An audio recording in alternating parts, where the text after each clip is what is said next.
Hi, it's Tony Marino, host of the super popular NEWSMAX Daily Podcast, a rundown of the day's top headlines and top highlights of NEWSMAX shows and interviews you may have missed, plus some sports, stock markets, and even some yucks, all packed into about 20 minutes. Search for the NEWSMAX Daily with me, Tony Marino, on your favorite podcast platform, and check out our entire lineup of great podcasts, including Greg Kelly, Rob Carson, and Jerry Callahan at newsmax.com/listen.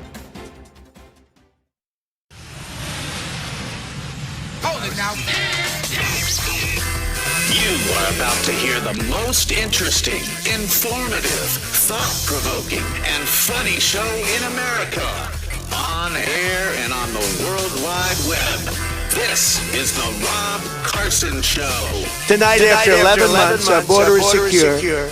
Inflation is stopped. Wages are up. Prices are down. Our nation is strong. America is respected. And our country is back. Stronger than ever before. I'm not sure exactly that was echoey, but anyway, welcome to the show. I'm getting a little, back in my ear here. Welcome to the show. Please come inside.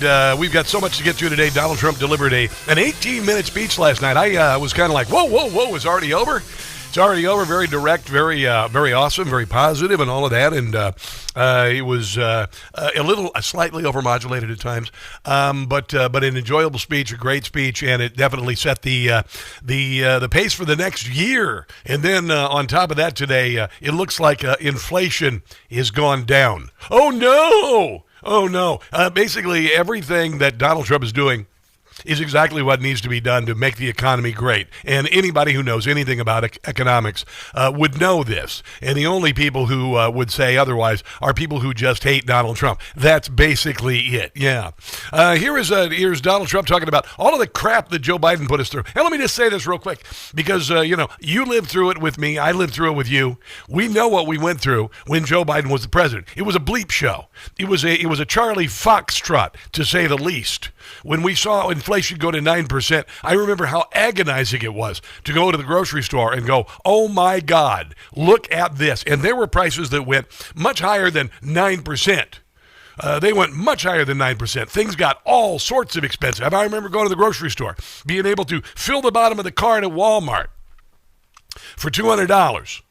And then you could not do that for $200. You could fill the dang cart for $200, and then it got to filling the bottom for $200. I watched it in real time. I watched the prices go up in real time.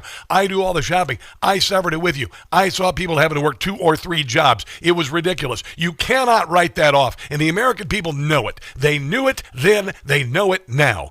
I sold cars, and I remember when you could buy, what I like to say is what was $35,000 is now $50,000 when you buy a car, maybe $55,000. And I was thinking about this yesterday because literally 4 years ago, you could get a brand new, fully loaded, really cool TRD Pro Tacoma. All right, that's the high-end TRD Tacoma. It's a Toyota race development, really cool truck, $53,000. And at that time, 4 or 5 years ago, that was a hell of a lot of money. That truck cost $70,000. Okay, if you want to buy a Tundra, a 1792 Tundra that used to be $60,000, $62,000, it's $85,000 now. It's $85,000. So I watched all of this happen. I saw the price of used cars double, and they did double. You could say they didn't, but they did. The price of a home doubled when Joe Biden was the president of the United States. Interest rates tripled. I got a house for the low 200s when Donald Trump was the president last time. Low 200s, 4 bedrooms, 3 baths, needed some work, of course, got in for, I think, 3 something on the interest rate, and now that house is $450. That house is at least $450, and if you want to buy it, you're not going to get under 6%.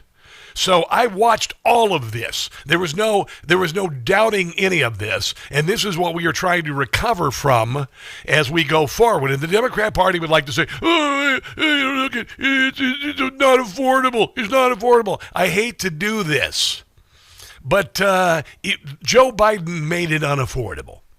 And right now, we are digging out of the hole that he dug. Here at home, we're bringing our economy back from the brink of ruin The last administration and their allies in Congress looted our Treasury for trillions of dollars, driving up prices and everything at levels never seen before. I am bringing those high prices down and bringing them down very fast. Let's look at the facts. Under the Biden administration, car prices rose 22% and in many states 30% or more. Oh, yeah. Gasoline rose 30 to 50%. I remember when Joe Biden, the first year he was president, it cost me $94 to fill my truck. $94. I think it was a 16-gallon tank. Hotel rates rose 37%. Yeah. Airfares rose 31%. Yeah. Now, under our leadership, they are all coming down and coming down fast. Yeah. Democrat politicians also sent the cost of groceries soaring, but we are solving that too. The price of a Thanksgiving turkey was down 33% compared to the Biden last year. The price of eggs is down 82% since March, and everything else is falling rapidly. I know. And it's not done yet. No. But boy, are we making progress. Yeah, we're making progress. And the inflation report came out today. And what did it say? The Democrats are sure it's going to keep going up. Donald Trump is making the nation unaffordable. The number of the morning, the CPI, maybe coming in a little bit better than expected. 2.7%, a little light here. I'm just reading the headlines here. Year over year, 2.7. Yeah. Ex-food and energy core, 2.6. So 0.4 off. That is a very good number. What? Here. And it really, I have not looked at the internals. I'll look at them now, but it suggests that the internals are good as well. Let's see, year over year, over the last 12 months. There is no month to month, but some guys will be able to calculate. Seasonally adjusted index for all items less food and energy rose 0.2%. Wow, holy hell, that is CNBC. And isn't it amazing what happens when you make energy affordable? Isn't it amazing what happens when you close the damn border and people who are legal start leaving, self-exporting, 2 million of them out of here by, rents go down, the cost of everything goes down. Here's another great report. I mean, I was surprised. It was a better number than anyone was expecting. No, I didn't. I wouldn't. Look, inflation's been very high. It's stayed. Yeah, for 4 years when Joe Biden was the president. High. It has not been coming down. But, people were expecting it to be above 3%. It was well below 3%. Yeah. I mean, I think the president will take this as good news. The investors will think that interest rates will get cut more. So, it was a positive news. There's no other way to spin it. Now, when the inflation rates when the interest rates go down, when the Fed chair is replaced in May, that's when things are really going to take off. And then you've got the big beautiful bill, the tax on tips, the tax on Social Security going away, the ability to write off all the equipment for your new business. Could be any of the equipment you use for your business or whatnot. Going to be able to write it off for the next 3 years. Write off the interest on an American-made car. You have never seen anything like what is going to happen. I'm going to predict it again. Because generally, and about 99% of the time I'm right. Because I have, life experience. I do a whole lot of show prep, and I have common sense. Numbers, brand new numbers on inflation. You can see the annual rate of inflation down a little bit. In November, it was at 3% the last time we got a reading. Now it is ticked down, cooling slightly to 2.7%. Let's get right to CNN's Matt Egan for the latest on these numbers. This is below expectations, Matt. That's right, John. Only your expectations. Finally, some good news on the number one economic issue, the cost of living. And there goes another arrow out of the quiver of the Democrat Party. Unbelievable. And then, of course, there's gas prices. Listen to this report from Vegas. 5 cents a gallon, that is a pretty big deal. Now, if you would have just filled up a 20-gallon tank compared to a month ago, you would have saved more than $9 a tank. And if you have 2 to 3 cars and you fill up several times a month, that is a lot of savings. It is. You might be doing a double take at some gas stations around town. Regular gas for less than $3 a gallon. A lot cheaper in Colorado. It's like $1.60. What we found at the Quick Trip on Losi. It's not as painful at the pump. It's always nice to have cheaper prices. Do you ever have to call your sig other and say, hey, honey, can I fill the car with gas? Or should I just put $20 in for payday? I had to do that like 5-6 years ago. But, So, as an there are a lot of people who had to do that when Joe Biden was the president. Uber driver, this helps me save a tremendous amount of money. What? With the prices what they are right now, I could probably save roughly about $60 a week. That's what I think I'm doing wow. That's like enough to buy groceries. That's an extra $60. I got 9 children, so $60 go a long way. Arco on South Jones, Costco's, and Sam's Club, and some Murphy Express stations are in the top 10 list of cheapest gas prices in town on GasBuddy.com. AAA says gas is the lowest it's been in 4 years. One reason, gas is typically cheaper to make in the winter than... Yeah, and also Drill Baby Drill, unleashing American energy and whatnot, and doing smart things for the economy like a businessman does. This is Jim Gossett on the Rob Carson Show. Liberal heads, they're exploding. Their tiny brains are imploding. Yeah. Trump has a mandate the media hates. Living in a MAGA wonderland. Democrat popularity plummeting. Lefties filled with dejection. Because they suck. Since they lost the election. Got beat really bad, and now they are sad, living in a MAGA wonderland. That's kind of cool, isn't it? Mark Kelly is gonna be indicted. Oh, let's hope so. Seditious six as nervous as can be. They should be. Trouble for themselves, they all invited. Their careers will soon be history. Bye, Elon Omar. Chris Wray's future is so dire. Jerome Powell. Yeah, bye-bye. Trump will fire. In May. And the deep state make America great. Living in a MAGA wonderland. It's going to be a great Christmas. Thriving in a MAGA wonderland. Warrior dividend coming. Winning in a MAGA wonderland. Got a little bit more from the speech, including the 1776 Warrior dividend for American soldiers. And, of course, the left is saying, well, that's not enough money, not very much money, $1,776. It is to me. I think it is to most people. $1,776 would certainly take care of Christmas and then some. We've got that coming up. This, my friends, is the Rob Carson Show.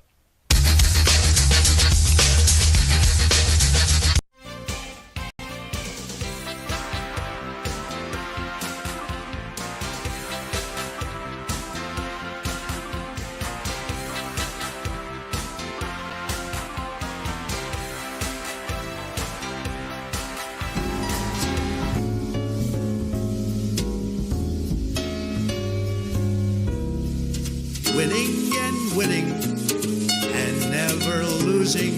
Results that drive Nancy Pelosi to boozing. Chris Christie choking on buffalo wings. These are my favorite conservative things. Gas prices falling, inflation dropping. To our momentum, there is no stopping. An end to 8 wars, what joy that brings. These are a few of my favorite things. Reducing spending, securing the border, restoring faith in law and order, arresting a punk at a no kings. These are my favorite conservative things. When Chuck Schumer makes me nauseous, when I'm feeling sad, I simply remember we're bombing drug folks and that I don't feel so bad.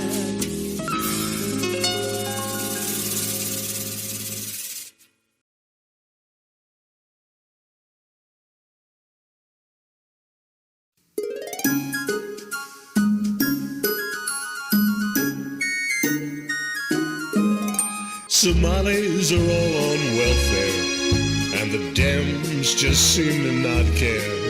Ilhan Omar, she needs to go. GTFO, GTFO, GTFO. Many are anti-Semitic. Their statements have been pathetic. They're a threat to all you know. GTFO, GTFO, GTFO. They are always expressing hate of America. Why are they here? Must deport before it's too late. Talk about holiday cheer. Our language, they will not learn it. Own money, refuse to earn it. They are gaming the system so. GTFO, GTFO, GTFO.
How are voters feeling about Democrats right now? Yeah, I mean, Democrats in the minds of the American public are lower than the Dead Sea. What are we talking about here? Well, let's take a look. The net approval rating for Democrats in Congress, you said it, Kate Baldwin, the lowest ever. Look at this. Overall, They are 55 points underwater. Their approval rating is south of 20%. It's even worse when you look at independents. Look at this. Negative 61 points. That means that their approval rating is 61 points lower than their disapproval rating. Quinnipiac has been polling this question for the better part of the 21st century. They have never found Democrats, at least those in Congress, in worse shape than they are. I cannot figure out why Americans would not like Democrats. We have to Trump. Please don't tell my children that I just did that. You get your musty hands off of our money or go to Moscow.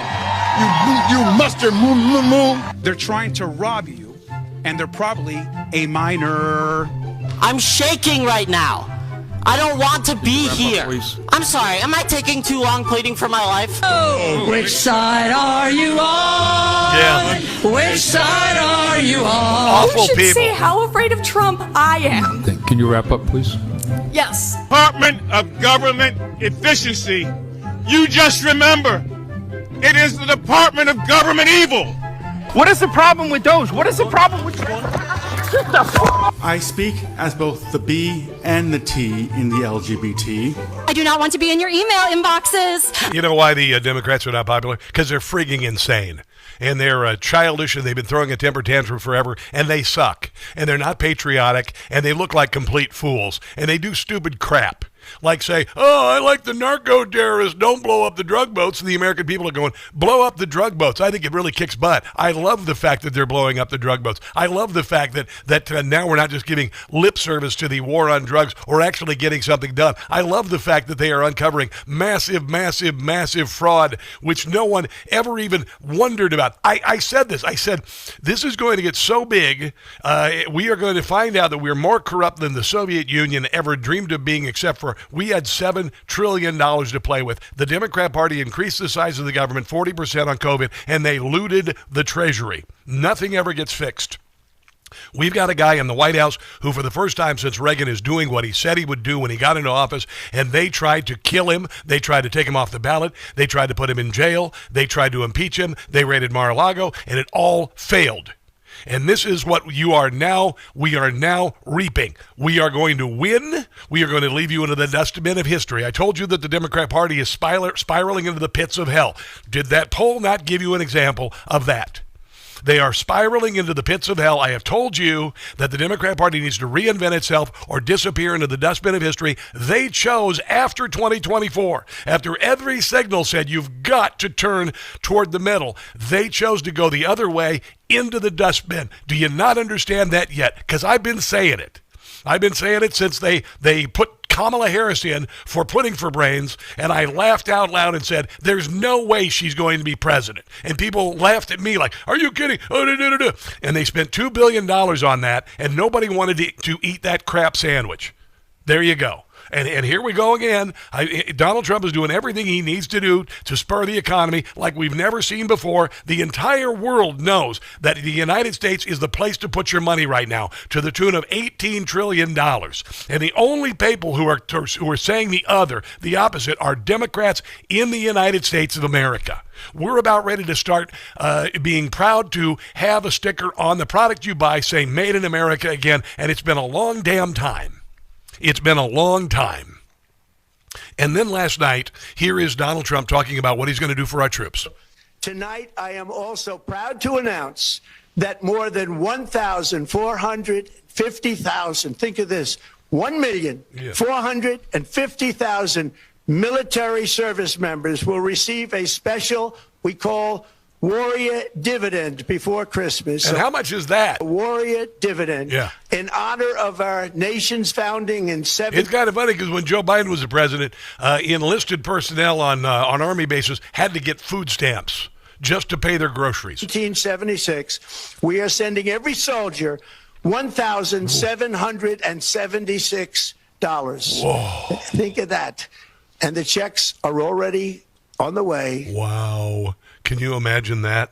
See, because I'm one of those guys who, watch The Price is Right, and, if you won $1,000, that was kind of a big deal. And I'm the kind of guy who you get if you get you find a $10 bill in your pants in the wash, you freak out and go, oh my God, unbelievable. But not over on News Nation. Here's one of their Democrat panelists saying $1,776 ain't that much. And he can promote 1776 costs all he want and giving out a check. That worked for him the first time. 1776, that's less than a rent check in D.C. I don't even know what the impact of that is going to be. It's less than, honestly, wow. It's less than a rent check in D.C. Well, you live in D.C., fool. And your money don't go very far in Washington, D.C. But I'm going to tell you right now, $1,776 is going to cover your Christmas for your kids like you never had before, and then have enough to buy a month worth of groceries. So it ain't enough to cover the cost of a studio apartment in D.C. Well, most people don't live in D.C., for God's sake. $1,776 is a hell of a lot of money for the rest of us who look for yellow stickers at Walmart when they want to, buy sandwiches and stuff because they're about ready to go bad. I look for the yellow stickers. Hell, there's a Whole Foods near here. I look for the yellow stickers. I was there this morning. I bought half-price sandwiches. I loaded up on half-price sandwiches because I shop like I'm poor, because I've been poor. $1,776 is a hell of a lot, particularly for our military members, and God bless them. I hope you have the best Christmas ever, and you should, because it's pretty darned amazing. 100%. Here's a little bit more good news from the president last night. A major factor in driving up housing costs was the colossal border invasion. Yeah. We have never been invaded. This is the worst thing that, frankly, in my opinion, the worst thing that the Biden administration did to our country is the invasion at the border. Treason. The last administration and their allies in Congress brought in millions and millions of migrants and gave them taxpayer-funded housing while your rent and housing costs skyrocketed. Over 60% of growth in the rental market came from foreign migrants. Yeah. At the same time, illegal aliens stole American jobs and flooded emergency rooms, getting free health care and education paid for by you, the American taxpayer. They did, They also increased the cost of law enforcement by numbers so high that they are not even to be mentioned. Now, by the way, for the cost of putting up an illegal at the Roosevelt Hotel in Manhattan for 3 days, that would be about $1,776, around $500 a night. And they put illegals up there for 6 months or even longer, and then gave them SNAP benefits and all that. So there you go. Let's take a break and come back. The one and only Doug Burns joins us next. Don't go anywhere.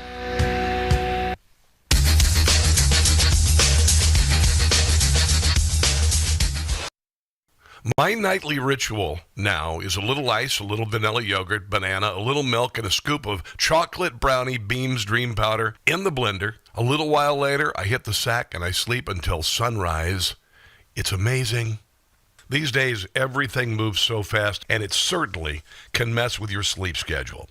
That's why I'm here to tell you about Beams Dream Powder. It's a healthy nighttime blend packed with science-backed ingredients shown to improve sleep so you can wake up refreshed and ready to take on the day. Dream is made with a powerful blend of all natural ingredients, including reishi, magnesium, L-theanine, apigenin, and melatonin.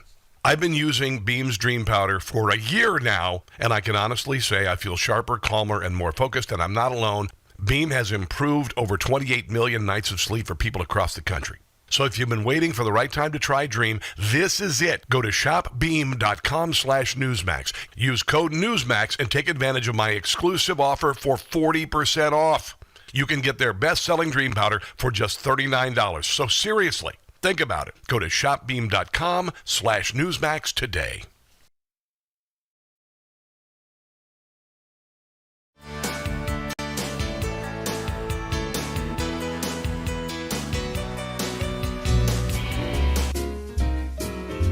Adam Schiff's scared, and he ought to be inside of a cell. He's gonna see Pencil Neck is going to jail. Lied on his mortgage not one time but twice. Get a good lawyer, that's my advice. Pencil Neck is going to jail. Leak classified information to the New York Times. Schiff will be prosecuted for his so many crimes. His Senate seat will be taken away. Adam Schiff, he's gonna pay. Pencil Neck is headed to jail. Watch Adam sweat. A lengthy sentence he'll get. Pencil Neck, he's headed to jail.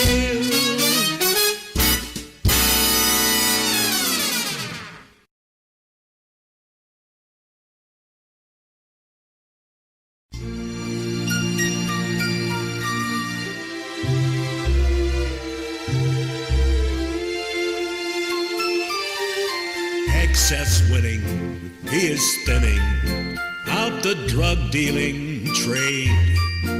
In the air, bombs are dropping on drug boats. Venezuelans, they are failing to get fentanyl through. And in most every ocean, you'll hear exploding boats, exploding boats. Taking out all their drug shipments. But Duro's sad, been hurt bad. Soon he will be overthrown. Bombing boats,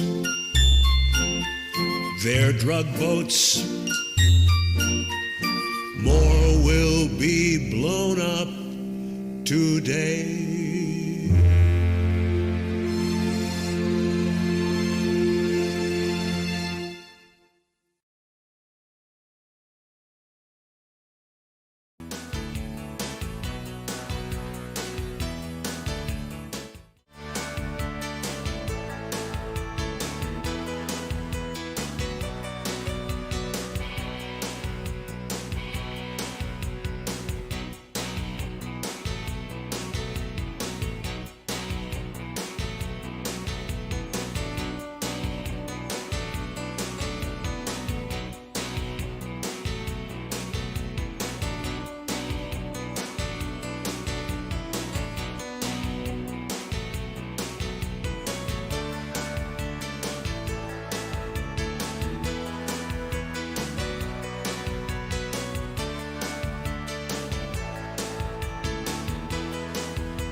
I don't review those documents, so you're asking me to look at documents that I haven't for the first time. What I can tell you is that I only allowed Mr. Wade to bill 160 hours a week, and then Mr. Wade would be the first one in the office making sure that my staff arrived. He corrected their behavior. They thought that 8:30 meant 8:30. He taught them that 8:30 means 7:45. Wow, I'll tell you what, after an evening with you, Fani, that's not a lot of sleep.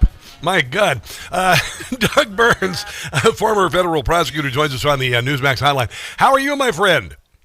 Good, Rob. Great to be with you. What'd you think about Fani Willis? She was a little belligerent yesterday, wasn't she? Well, she was defensive. She was hostile. She was angry.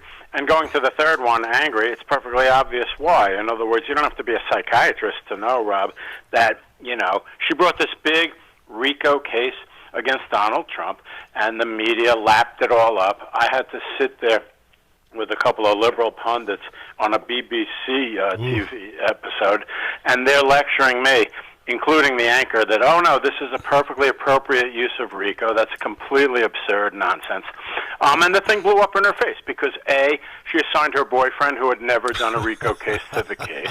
B, they spent all kinds of money, as I've heard you say.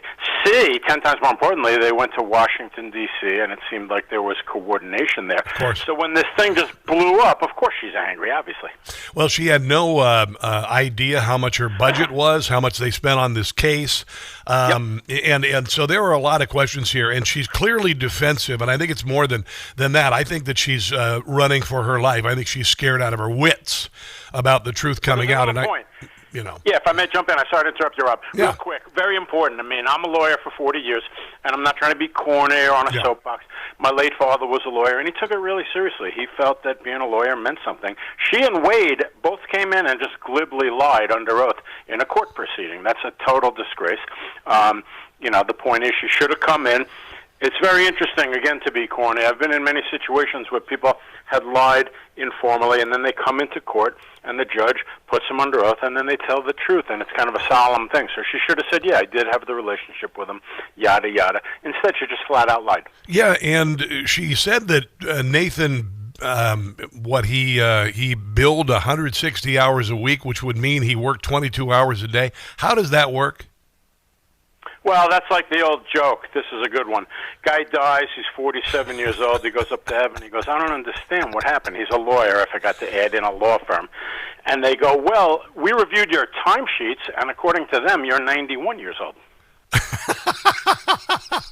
And the point is, that's an old joke. Again, my dad, I keep mentioning him. I hadn't heard that one. He told me that joke. But the point is, lawyers sometimes can take liberties. 22 hours a day is a ridiculous amount to bill. But the bottom line, again, broken record real quick, is their conduct was just completely and totally embarrassing. Okay?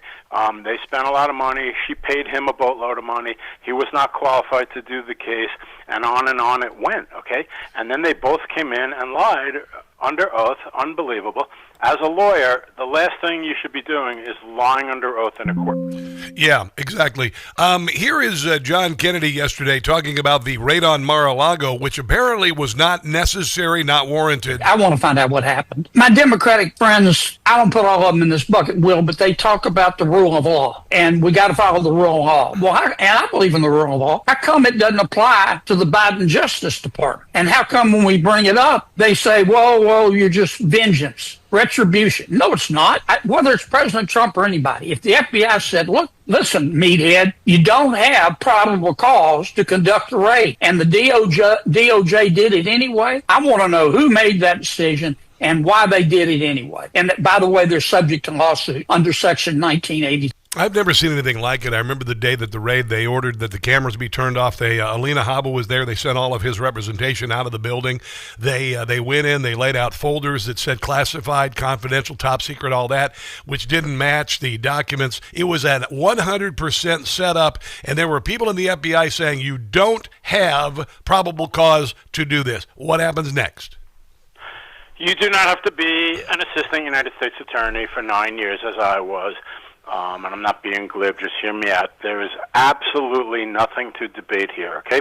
The way in a white-collar case, and multiply that by 10 in a political case, then multiply it by 100 when you're talking about a former president of the United States, okay? There's absolutely no way in a million years that you do a search warrant, okay? There are other alternatives. The memos that are being released show that the FBI, to their credit, was arguing, you have to be kidding me. First step is you interface with the lawyer and you work out the production of the material. The next step, if that's unsuccessful, is a subpoena. And by the way, if you tell the lawyer, look, if we can't work this out, we're going to have to issue a subpoena, and then the lawyer will probably come around. The last resort, reserved for serious, real criminals, real ones, not fake, phony, bogus ones, that's made up political nonsense, would be a search warrant. And the grounds, what you need, forget probable cause, put that to the side because that's a light standard, but what the grounds are, the stuff is very likely to be compromised, destroyed, moved. This venue's under 24-hour United States Secret Service protection. When my wife, because you referenced the day of it, so I'll tell you a quick anecdote. She says, Janie just called. She said that the president's house in Florida is being raided by the FBI. And I said, Joanne, there's no way in a million years that that's true, okay? And that is one of the most bizarre things I've ever seen. I have a friend who was Associate Deputy Attorney General, that's, assistant to the DAG, and I called them. And I said, look, if two FBI agents came in to see you guys, and they said, we want to search George H.W. Bush's home in Kennebunkport, what would you say? He said, get the F out of my office. Are you kidding me? Yeah. I remember when it happened. And it was the first time in history it's ever happened.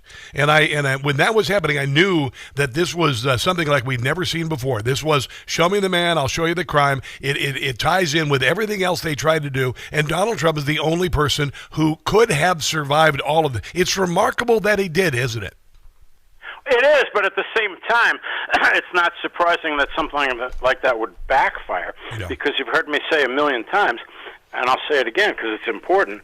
I've been in front of juries for 40 years, and jurors are really, really smart, okay? And they catch stuff, and you can't pull the wool over jurors' eyes, and they have common sense. And the fact of the matter is that the vast, vast, vast majority of people in the United States of America had to have said, you issued a search warrant for the president's estate? What, are you kidding me?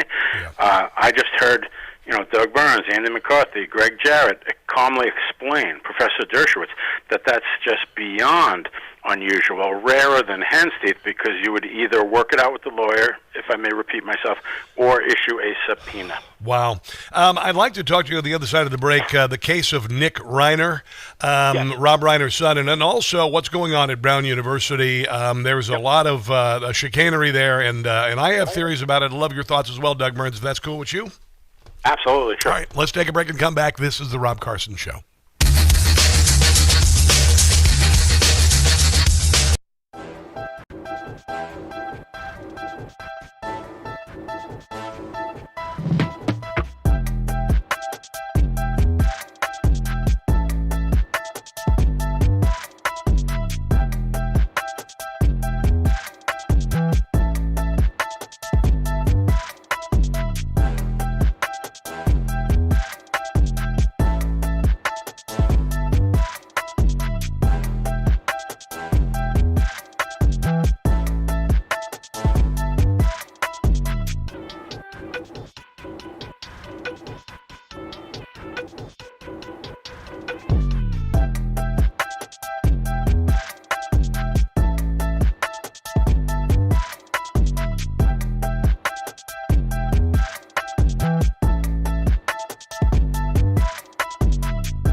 Someone who has a, let's just say, familial connection to one of the people that have been involved in this case.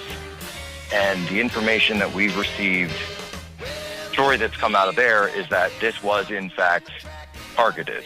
That the assailant came in and fired multiple rounds directly at Ella Cook. And that the story that is coming up, that's being told at least by students on campus and people who are directly involved in this, is that seemed like she was the main target and everyone else was incidental. That is Jack Posobiec. He's talking about Ella Cook being targeted at Brown University, and a lot of people are beginning to echo that, not necessarily another mass shooting. And even though 2 people died and 9 others were injured, the killer was able to escape. A mass shooter supposedly was able to escape due to a number of factors, not caught on any quality video because there were no video cameras behind the building where this person got in and killed Ella Cook, among other things. There's so many balls in the air on this one. Doug Burns, what have you have noticed about this? And I know you personally have probably been spending a lot of time on this. I have, and here are my takeaways. Number one, there are serious questions about cameras, because we saw in the Mangione case, the NYPD, phenomenal work. We saw in the tragic killing of Charlie Kirk, surveillance cameras all over the place. So the first question is, wait a minute, what is going on here with cameras? You hate to have politics enter legal discussions, but you can't avoid it here, and there's a lot of talk. It's no secret, that Brown University, way left, and that may be reflected in this camera issue. The next issue is these press conferences. Yes, I've been around the block for 40 years, and I've been at a lot of law enforcement press conferences, obviously, and, man, some of the stuff I'm seeing is really pretty shocking, obviously. One hand not knowing what the other's doing. Yes. Them coming out, by the way, Rob, and saying, I just want to assure everybody there's really no threat. What, are you kidding me? This is an active gunman who's armed and still at large. Doug, they had a candlelight vigil. The mayor talked about, my feelings and everything, and they did a candlelight vigil with the gunman on the loose. Are you out of your nut? Absolutely. And then the president of the university, who's obviously a far left figure, she comes in, and this was a semantic nuance. I'm not being sort of pompous, but not everybody might have caught. I know you did, because I saw also conservative media was talking about it last night, and she's like, gun violence. That's idiotic, okay? The gun doesn't kill people. The person kills people. So this is a total embarrassment.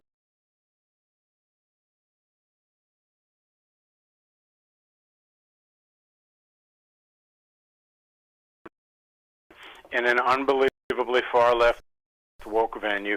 I'm not happy about that, obviously, but I'm just saying it is reflected in what's going on. God only knows whether they're going to catch this guy, to tell you the truth, because the last bullet point, real quick, is that like Mangione and like the Charlie Kirk tragedy, they're going to need the public's assistance. And by the way, there was stuff about like they weren't aware of who was in the classroom. You have to be kidding me. They didn't know yesterday how many people were, and they hadn't talked to anybody yet. Yesterday, Doug.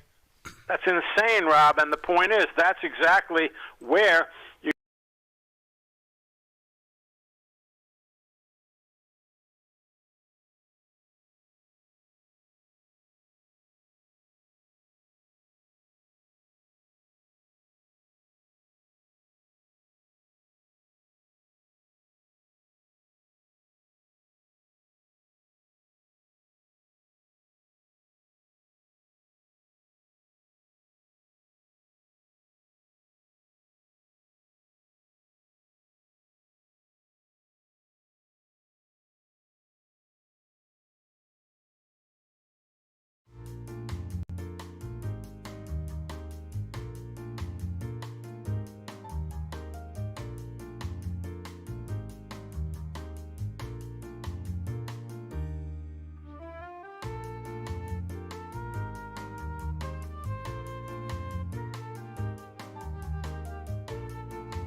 A most different situation. This is a drug addict with huge problems, escalating violence. It was an accident waiting to happen, and tragically it did happen. I've already predicted that I don't think you're going to see a trial, Rob. I think what you're going to see is, an immediate referral for a psychiatric examination, obviously, and it may very well go down the road of not so much, he's not guilty by reason of insanity, but more like, he really can't face trial, and he's going to be in a psychiatric hospital, something like that. He's going to have to stay there. It has no drama to it because we all know what happened. Absolutely, Doug. I appreciate you so much, my brother. I want to wish you a very Merry Christmas and a Happy New Year. It's such a wonderful to have you on this radio program, and I look forward to an incredible 2026 with you. Really appreciate the kind words. All right, God bless you, brother. Let's take a break and come back. This is the Rob Carson Show.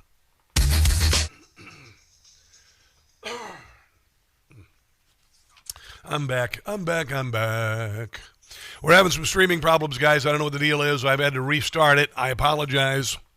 I don't know what the deal is. It's on my end here with our server, so I apologize profusely.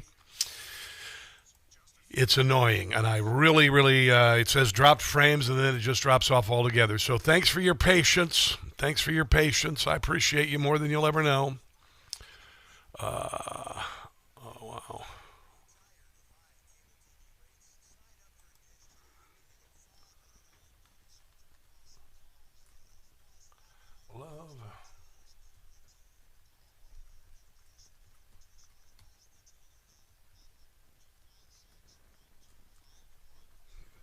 All righty. Who's watching here? And again, I'm sorry for the streaming issues. Rob isn't on in my market via radio. What? I don't know what the deal is. He's back. Okay, I know. I've been off and on. I apologize. So we're at least on the radio. So even if we're having some issues with streaming, even if we've had some streaming issues, we're on the radio and we're doing our level best. Hopefully it'll stay going and we won't have any more issues. But I do appreciate you watching. Sport Tech, they're after you, Rob. You are over target. Yeah, I know. Sport Tech was giving me crap about being caffeinated today. I'm not any more caffeinated today than I any other day. So I don't know. Maybe you're just under-caffeinated. You ever think about that? Maybe you're under-caffeinated, Sport Tech. I don't talk too fast. You listen too slow. That's all there is to it. Anyway, all right, we got to talk here.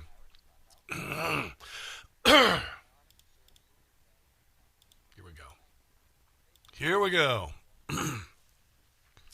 Oh, I got to do them.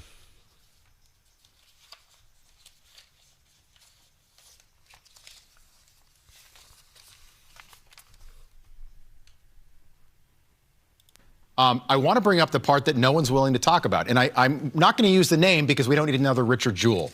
You remember the Atlanta Olympics, yes, the guy who found the bomb? The Atlanta Journal-Constitution accused him, ruined this guy's life. He died of cancer.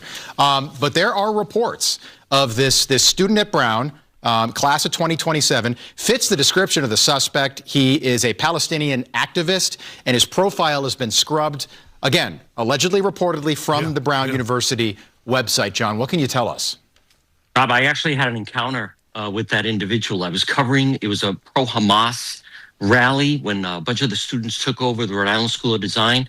And there was, whenever I go to those types of things, I don't go as much anymore because they'd surround me. They started to figure out who I was. And there was one individual, and I mean like 0 to 60, his temper flew up and he was swearing at me and screaming at me in Arabic. And the only reason I really remember that one was because one of his friends pulled him away, and I'm not going to say the name, but he said it, and it reminded me of Lion King. And I actually said on live, move Lion King away from me.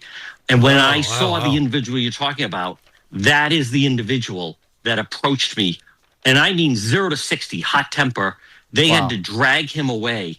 And from what I understand, they cannot locate that individual. Yeah, can't locate the individual whose name will not be spoken, but he looks, has the same gait and the same body type and height and everything as the shooter. So we'll see, right? We will see. We don't want to William Jewell the person, but his social profile has been erased from the university's website. So there you go.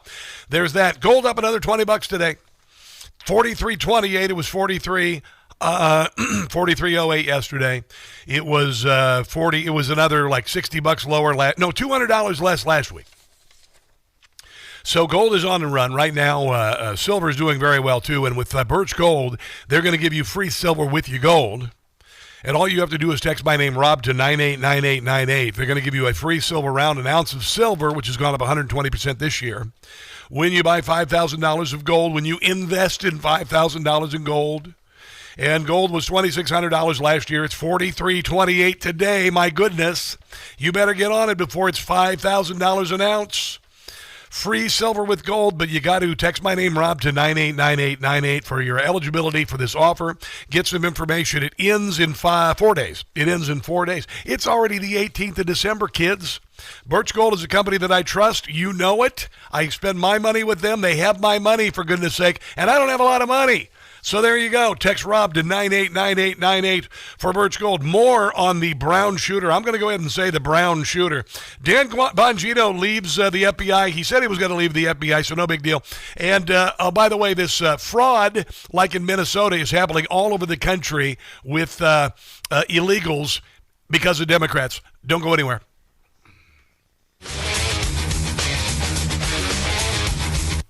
This is the right...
now.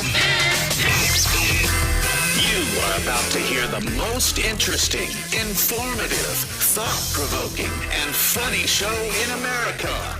On air and on the World Wide Web. This is the Rob Carson Show. This is the Rob Carson Show, hour number 2 of the radio program. The only conservative talk show in America that does more than just opinion. We like to entertain people. We like to inform people. We like to have satire, things like that, because very few people can do it. That's just the way I do it, guys. So we like to kind of, do a little bit of entertainment, do a little of information, leading edge opinion, and I believe that anyone say that my opinions are leading edge opinions. We are ahead of the curve on a lot of stuff, and for a number of reasons. I do a lot of show prep, I have a lot of life experience, and I have a lot of common sense. So there you go. There you go. A lot of stuff going on. Donald Trump had a great speech last night, and of course the media is doing its level best to whiz on it. We find out today that inflation came in less than had been anticipated, because with Donald Trump, whenever inflation is being predicted, they predict it high, it comes in low. Whenever with Joe Biden, they predicted low, it comes in high, or whatever, and they do the opposite. But it was a great inflation report today on the heels of everybody yelling at Donald Trump saying, it's not affordable, things aren't affordable. The reason why things aren't affordable is because Joe Biden made them unaffordable. Inflation is never zero. Inflation is never zero. So, of course, when Donald Trump took office, he was going to incur some inflation. The problem is all of the prices raised 20, 30, 40, 50% when Joe Biden was the president. And so that's not on Donald Trump. And if you watch any metric or any graph watching the inflation rate going up during Joe Biden, you would know that. And the Democrats know that too. And I told you that the good news is going to get so overwhelming that it will be able to drown out their lies. And everybody's saying, oh, yeah, the Democrats are going to win the midterms. How are they going to win the midterms? You got a combination of an unbelievable economy, the greatest tax cuts we've ever seen, the greatest business environment we've ever seen, $18 trillion coming to the United States, manufacturing returning to the United States after Barack Obama said he had no magic wand, it would never come back, closing the southern border, deporting illegal aliens. And you don't think the economy is going to do well? You don't think cutting regulation, you don't think cutting taxes is going to help the economy? Are you out of your nut? Are you out of your friggin' mind? And the Democrat Party knows that, so that's why they're throwing everything at Donald Trump to see if something sticks. Where's Rob Reiner? Where's Rob Reiner? 2 days ago, Donald Trump was over because he criticized Rob Reiner post-mortem. Oh, it's not there anymore. Oh, my God, where's Pete Hegseth as a war criminal? Nobody cares. Everybody knows Donald Trump has the right to blow those drug boats out of the water, and everybody loves it. Everybody loves it.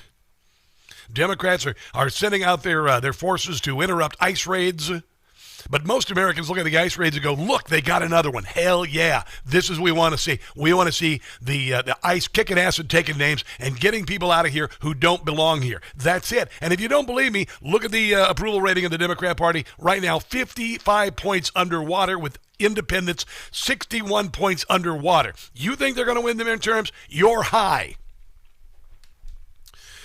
Here's a little bit more from Trump last night. I was elected in a landslide, winning the popular vote and all 7 swing states and everything else, with a mandate to take on a sick and corrupt system that really just took the wealth from people and crushed the dreams of the American people. Yeah. For the last 4 years. It was really hard the last 4 years. You wouldn't know that if you lived in Washington, D.C. The United States was ruled by politicians who fought only for insiders, illegal aliens, career criminals, corporate lobbyists, prisoners, terrorists, and above all, foreign nations, which took advantage of us at levels never seen before. They flooded your cities and towns with illegal aliens.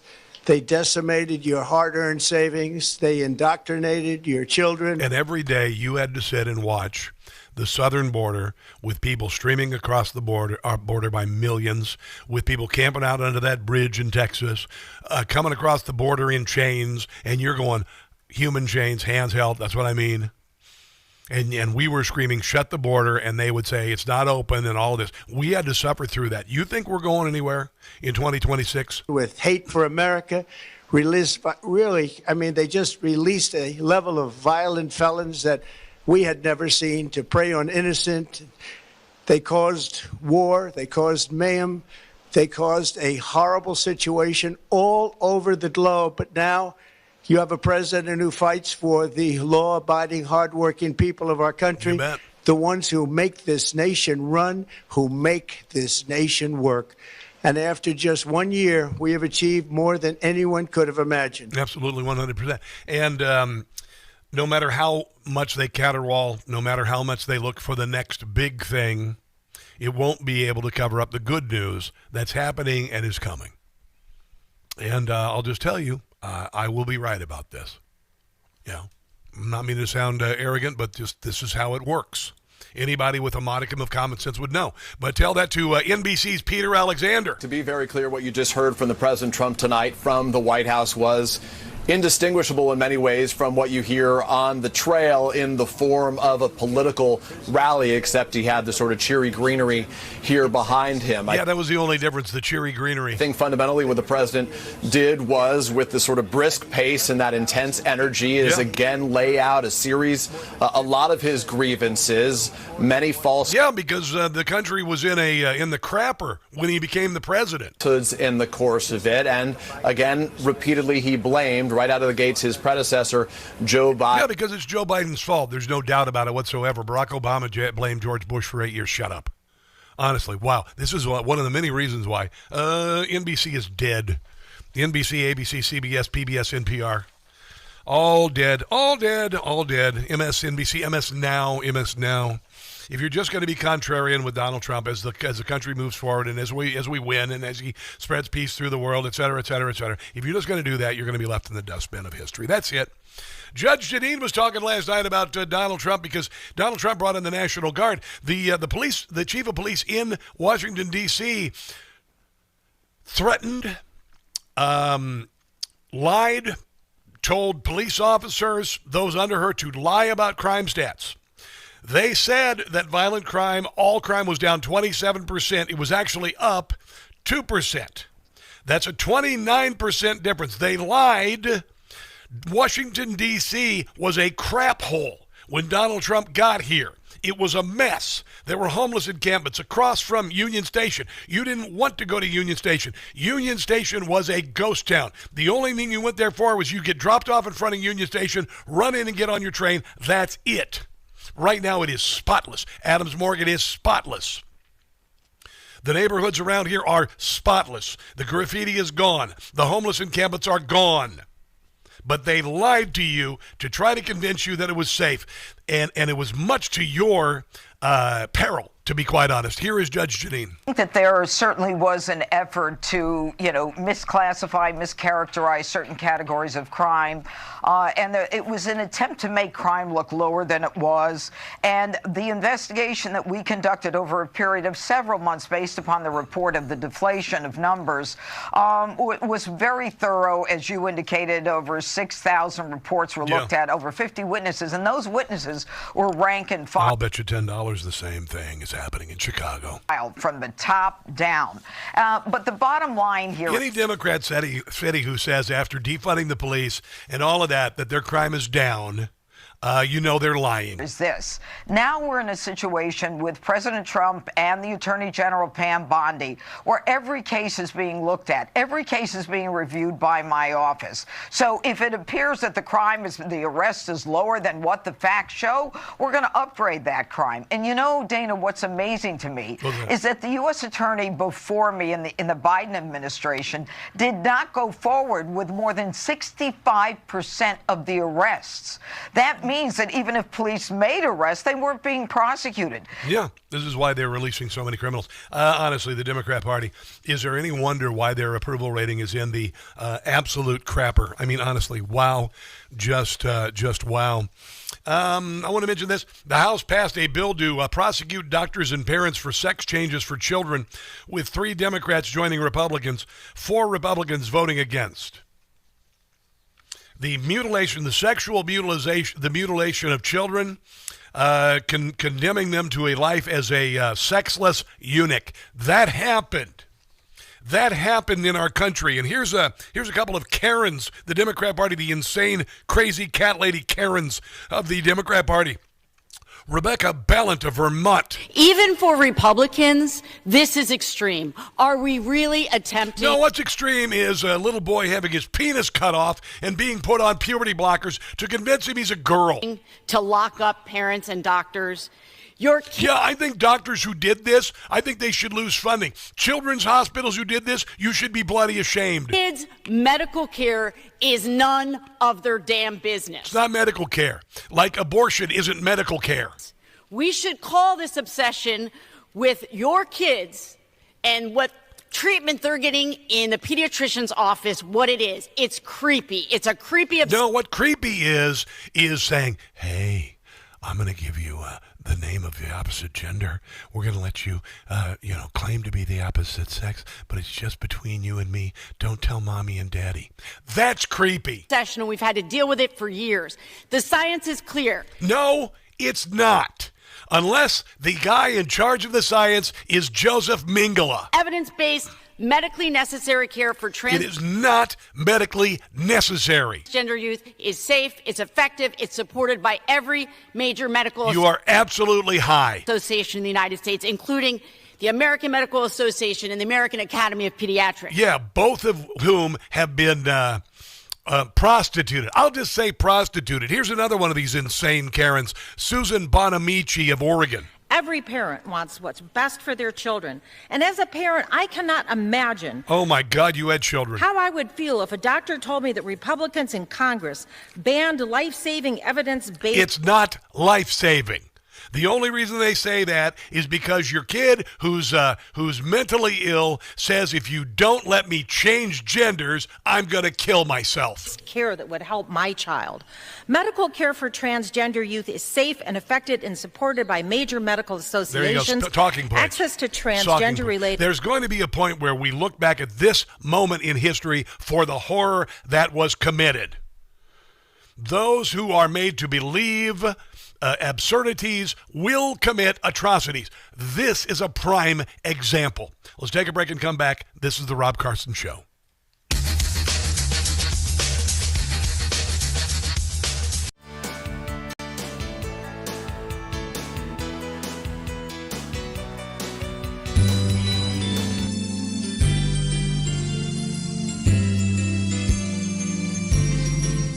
Liberal heads, they're exploding. Their tiny brains are imploding. Trump has a mandate the media hates. Living in a MAGA wonderland. Lefties filled with dejection since they lost the election. Got beat really bad, and now they are sad, living in a MAGA wonderland. Mark Kelly is gonna be indicted. Seditious six, as nervous as can be. Trouble for themselves, they all invited. Their careers will soon be history. Chris Wray's future is so dire. Jerome Powell, Trump will fire, and the deep state make America great, living in a MAGA wonderland, thriving in a MAGA wonderland, winning in a MAGA wonderland.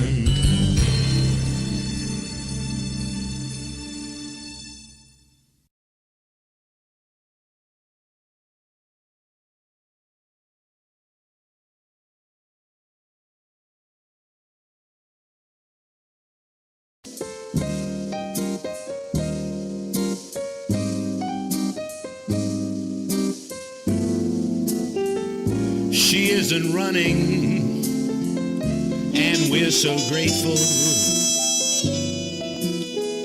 That woman was oh so hateful. She's a national disgrace. That's Nancy with a Botox face. Her star was rapidly fading. She's as corrupt as can be.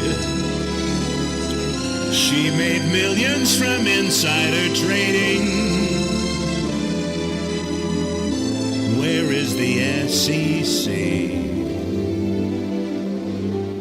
Nancy Pelosi was a lousy speaker. She tried to make our country weaker. I'm glad they will replace Miss Nancy with a Botox face.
This is Rob Carson Show. Just a quick bit of bad news. A private jet owned by NASCAR driver Greg Biffle has crashed and exploded outside of Statesville, North Carolina. Unconfirmed reports say that he and his family may have been on board. Oh, my God. Sorry about that. It's just it's a breaking news story. Wow. Just unbelievable. Anyway, welcome to the show. Coming up, Luke Ball. Luke Ball is going to talk to us at the bottom of the hour. Donald Trump last night mentioned some of the absolute corruption. The Democrat Party, when Joe Biden passed the massive spending bill during COVID, increasing the size of the federal government by 40%, it became a giant looting of our treasury. In the end, government either serves the productive, patriotic, hardworking American citizen, or it serves those who break the laws, cheat the system, and seek power and profit at the expense of our nation. Yeah, they did. Look at Minnesota, where Somalians have taken over the economics of the state and have stolen billions and billions of dollars from Minnesota and indeed from the United States of America. Oh, yeah, it was big, and it's getting bigger. This is Jim Comer talking about how big it is and how broad it is. It does appear that this is a very organized scheme in multiple states with groups of Somalis. I would go out on a limb and say that I would say this is happening in other states with other social programs, with other groups. There's massive amounts of fraud in our social programs, whether they be SNAP, whether they be housing programs, whether they be funds in Washington to continue to throw money at these social programs and not provide any oversight. So hopefully now, with the whistleblowers that are coming forward in Minnesota, with the whistleblower that you've identified in Maine, hopefully now we can start putting the pieces together. Now, which departments are we talking about? Is it just one? No, it's all across the board. There are massive amounts of fraud in Medicaid, in Medicare. Yeah. And this isn't just fraud by Obamacare, by people who are receiving these benefits who are ineligible. And if you're an illegal, you're ineligible to receive these benefits. But it's also by providers. Medical providers are using AI technology to overbill Medicare and Medicaid. Yeah. That's a massive amount of fraud. You've got people who are receiving SNAP benefits who are ineligible. Yeah. There are people in my home state of Kentucky receiving Medicaid who are ineligible. Yeah. It's just been a wholesale looting, just like they gave the thumbs up to in cities like Chicago and Los Angeles. Go in and steal $1,000 worth of stuff. You deserve it. That's what they did. This is Ilhan Omar's congressional opponent. I want you to listen to this real careful. I had a presser yesterday about Ilhan Omar. And by the way, you can see Ilhan Omar. She is feeling the heat. She is feeling the heat, and I don't think she's long for this country. And we called together this press conference in the wake of yesterday's article in the Minnesota Reformer about my opponent, Representative Omar. She paid her husband, Tim Minette, $3 million of campaign money. Wow. And the way she paid her husband $3 million in campaign money. Her time in office has given his business access and credibility as they've misappropriated more than $1 million in money from South Dakota investors. Yeah, she's suddenly worth $30 million because of her husband's winery. Oh, yeah, that's tied in here. They left workers unpaid and found the funds frozen by the Office of Foreign Assets. Control, the U.S. Treasury Department in charge of enforcing sanctions.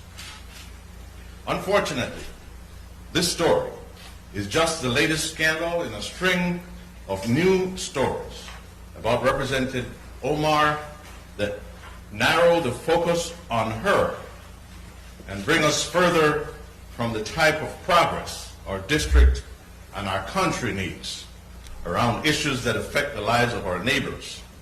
Representative Omar has used her 3 terms in Congress, what many would consider the opportunity and honor of a lifetime, to divide our community and enrich herself. Yeah, big time, big time, big time. But she says that Somalis are entrepreneurs. Oh, we are doctors, we are teachers, we are entrepreneurs. How's that possible when 85% of them in Minneapolis are on some sort of public dole? And we are elected representatives of our state. And so these vile comments and this sort of creepy obsession that that he has on me and Somali Americans really is dangerous. Now, here is Michael Knowles talking about the Somali population that have largely come here since 1990. They were not here during the American Revolution. They were not here during the Industrial Revolution. When Somalis began arriving in the 1990s and 2000s, they built mosques and Islamic centers and Quranic schools. They opened halal shops and grocery stores that sent remittances back to Somalia. Wow. Beyond these legal, or at least semi-legal businesses, a major source of remittances to Somalia has been the American taxpayer. Yeah. Because the most impressive institution that Somalis have built in the United States What's that? is the kind of community group that perpetrated one of the most expansive cases of welfare fraud in American history. Thanks to reporting by Ryan Thorpe and Christopher Rufo at City Journal, we now know that Somali criminals stole billions of dollars in taxpayer dollars during just a single gubernatorial administration in Minnesota alone. Much of that money went straight back to Somalia, with at least some of it ending up in the hands of the Islamic terrorist group Al-Shabaab. According to a 2024 report, remittances from abroad, and especially from the United States, today account for between 30 and 50% of the Somalian economy. There you go. Between 30 and 50% of the country of Somalia is their economy is based on U.S. welfare. Wow. Just wow. Was I right when I said that Somalia is the meth lab trailer park of the world? It is. It's the meth lab trailer park of the world. It's a terrible country. And unfortunately, it's exported a whole lot of terrible people. Are all of them terrible? No, there's probably some good ones. But Minneapolis and Minnesota and Maine and states across the country, apparently they thought they could just take advantage of our largesse and move right in and take it. Let's take a break and come back. Luke Ball joins us next. Don't go anywhere. My nightly ritual now is a little ice, a little vanilla yogurt, banana, a little milk, and a scoop of chocolate brownie Beams Dream Powder in the blender. A little while later, I hit the sack and I sleep until sunrise. It's amazing. These days, everything moves so fast, and it certainly can mess with your sleep schedule. That's why I'm here to tell you about Beams Dream Powder. It's a healthy nighttime blend packed with science-backed ingredients shown to improve sleep so you can wake up refreshed and ready to take on the day. Dream is made with a powerful blend of all natural ingredients, including reishi, magnesium, L-theanine, apigenin, and melatonin. I've been using Beams Dream Powder for a year now, and I can honestly say I feel sharper, calmer, and more focused, and I'm not alone. Beam has improved over 28 million nights of sleep for people across the country. So if you've been waiting for the right time to try Dream, this is it. Go to shopbeam.com/Newsmax. Use code Newsmax and take advantage of my exclusive offer for 40% off. you can get their best-selling Dream Powder for just $39. So seriously, think about it. Go to shopbeam.com/Newsmax today.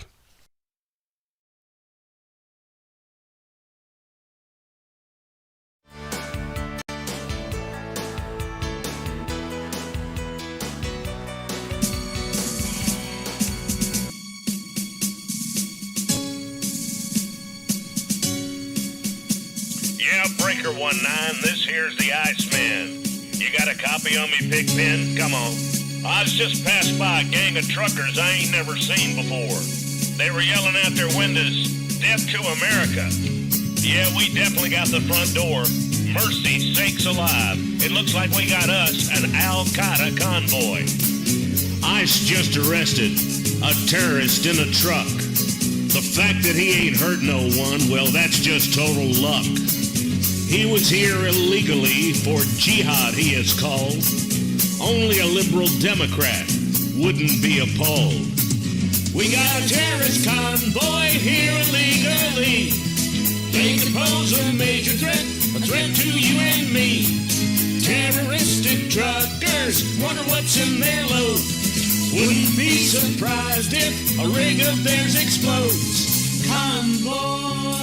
We'll catch you on the flip-flop, Pigpen. This is the Iceman. Over and out.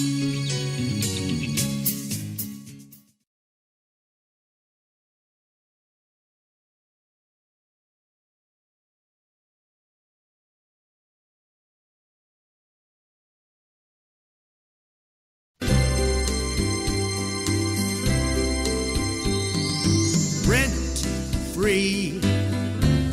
In libs' heads I'm living. The fits I am giving to Whoopi, Sunny, and Joy. Rent-free, I'm occupying. Rosie is lying if she says I'm not in her head. Break free, they simply can't do it. When you get down to it, they have TDS real bad. Hatred, just watch it as it spreads, because inside their heads I live.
Tonight, after 11 months, our border is secure.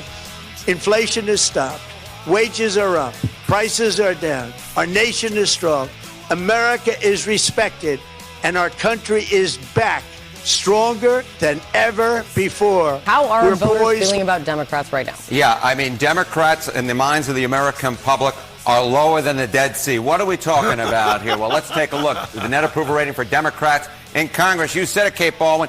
The lowest ever. Look at this. Overall, they are 50 points underwater. Their approval rating is south of 20%. It's even worse when you look at independents. Look at this. Negative 61 points. That means that their approval rating is 61 points lower than their disapproval rating. Quinnipiac has... And 20 points lower than toenail fungus. We just got that just a few minutes ago. Luke Ball joins us on the NEWSMAX hotline. Wow, I'm talking about 1, 2, 3 punch, man. 1, 2, 3 pan. Go ahead. What? They're doing just slightly better than monkeypox is what I hear in the latest polling right now. They're running neck and neck. I got to tell you, so last night you had Trump's speech. We'll get to that in a second. This morning we wake up and you got the numbers on the Democrat Party being less popular than toenail fungus. And then the inflation report after they were saying it's Trump's inflation, affordability, all of this. Holy crud. They've got to be in the dumper today. So blaming Trump for any lingering economic problems right now is kind of like blaming the firefighter for the arsonist's work. Like the guy shows up on scene and tries to clean things up and put out the mess, and the others just show up and say, look at the mess that you made. It's totally disingenuous. And to have the left just criticize the president for things that happened under the Biden administration. I remember like Chuck Schumer went out and held a press conference during Trump's first term and stood in front of the most expensive gas station in Washington, D.C., pounded his fist and said, these prices are too high. And now we've got like $2 a gallon gas across the nation. We're hitting record lows and things like that. It's just completely ridiculous that the Democrats refuse to acknowledge things that help all Americans, regardless of whether they're red or blue. You know, they just are so out of their minds. Last night, Donald Trump mentions that a lot of our warriors are going to get $1,776. And over on News Nation, they had a Democrat saying, oh, that's not very much money. You can't even get an apartment in D.C. for that. I'm like, you idiot. It's because you live in D.C. Do you know what $1,776 means to the average American? It means Christmas and a month's worth of groceries. Wholeheartedly out of touch. Do you know how many things I could get this Christmas for that much money? I mean, you know, it's just, I was going to text, I haven't done it yet, I haven't bothered with it, but I was going to text a few of my buddies who are in the military and be like, hey, this probably helps out a lot, and just kind of get their honest feedback.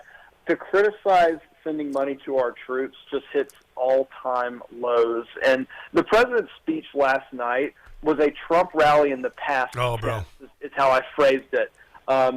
Basically, it's like on the campaign trail, I got to travel with him and listen to him at like probably hundreds of rallies, say, this is what I'm going to do. This is what I plan to do. And last night he's saying, look at what I've done. We had a bad 4 years under Biden, but these are the things I'm doing to correct it.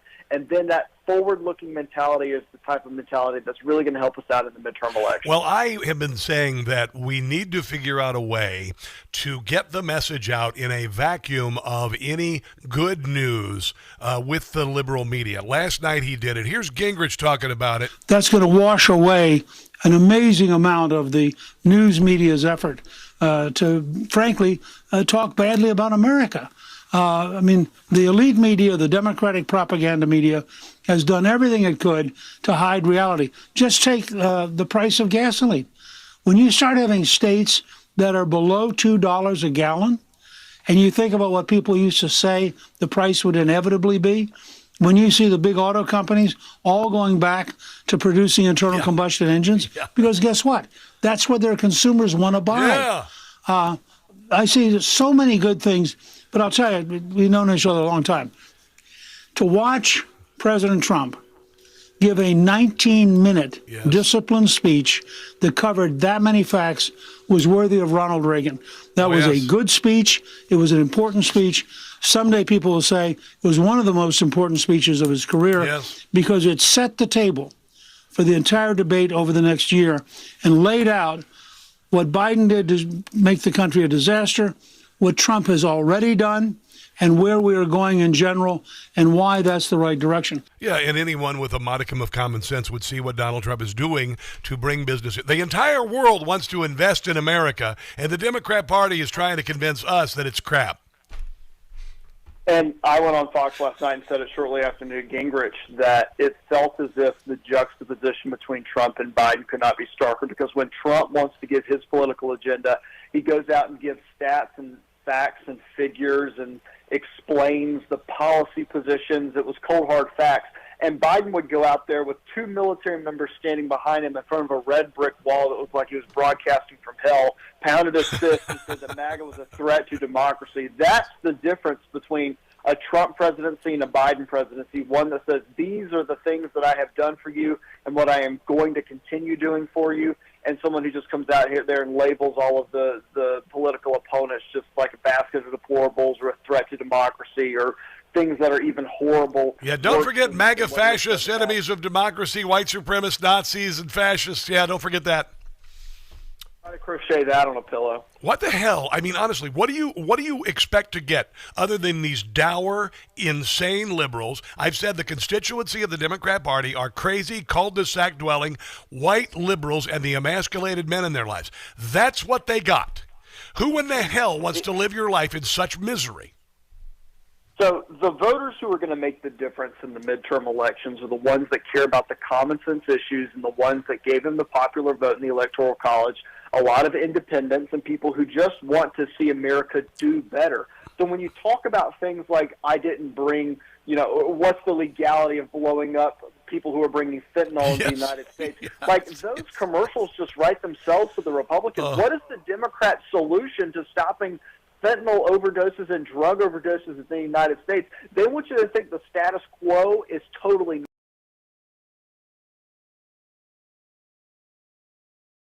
normal. The status quo is,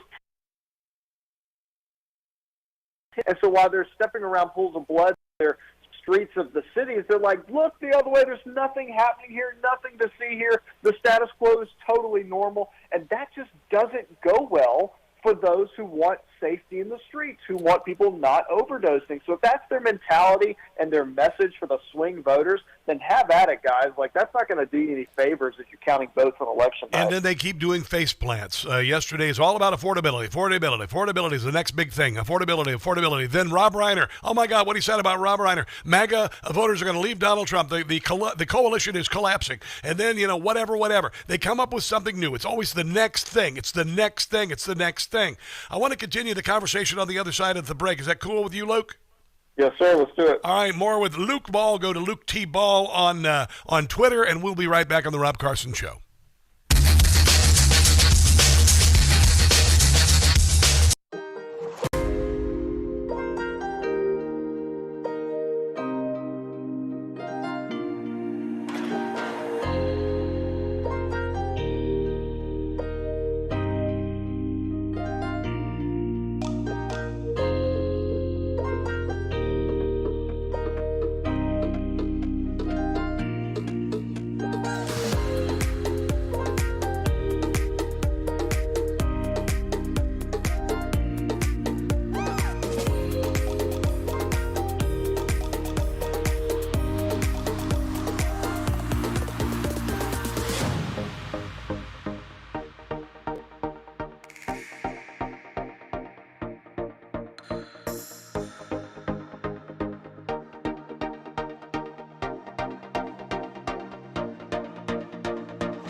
I mean, I was surprised. It was a better number than anyone was expecting.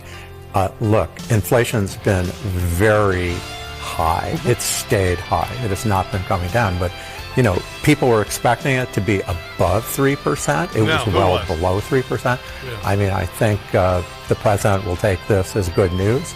The investors will think that interest rates will get cut more.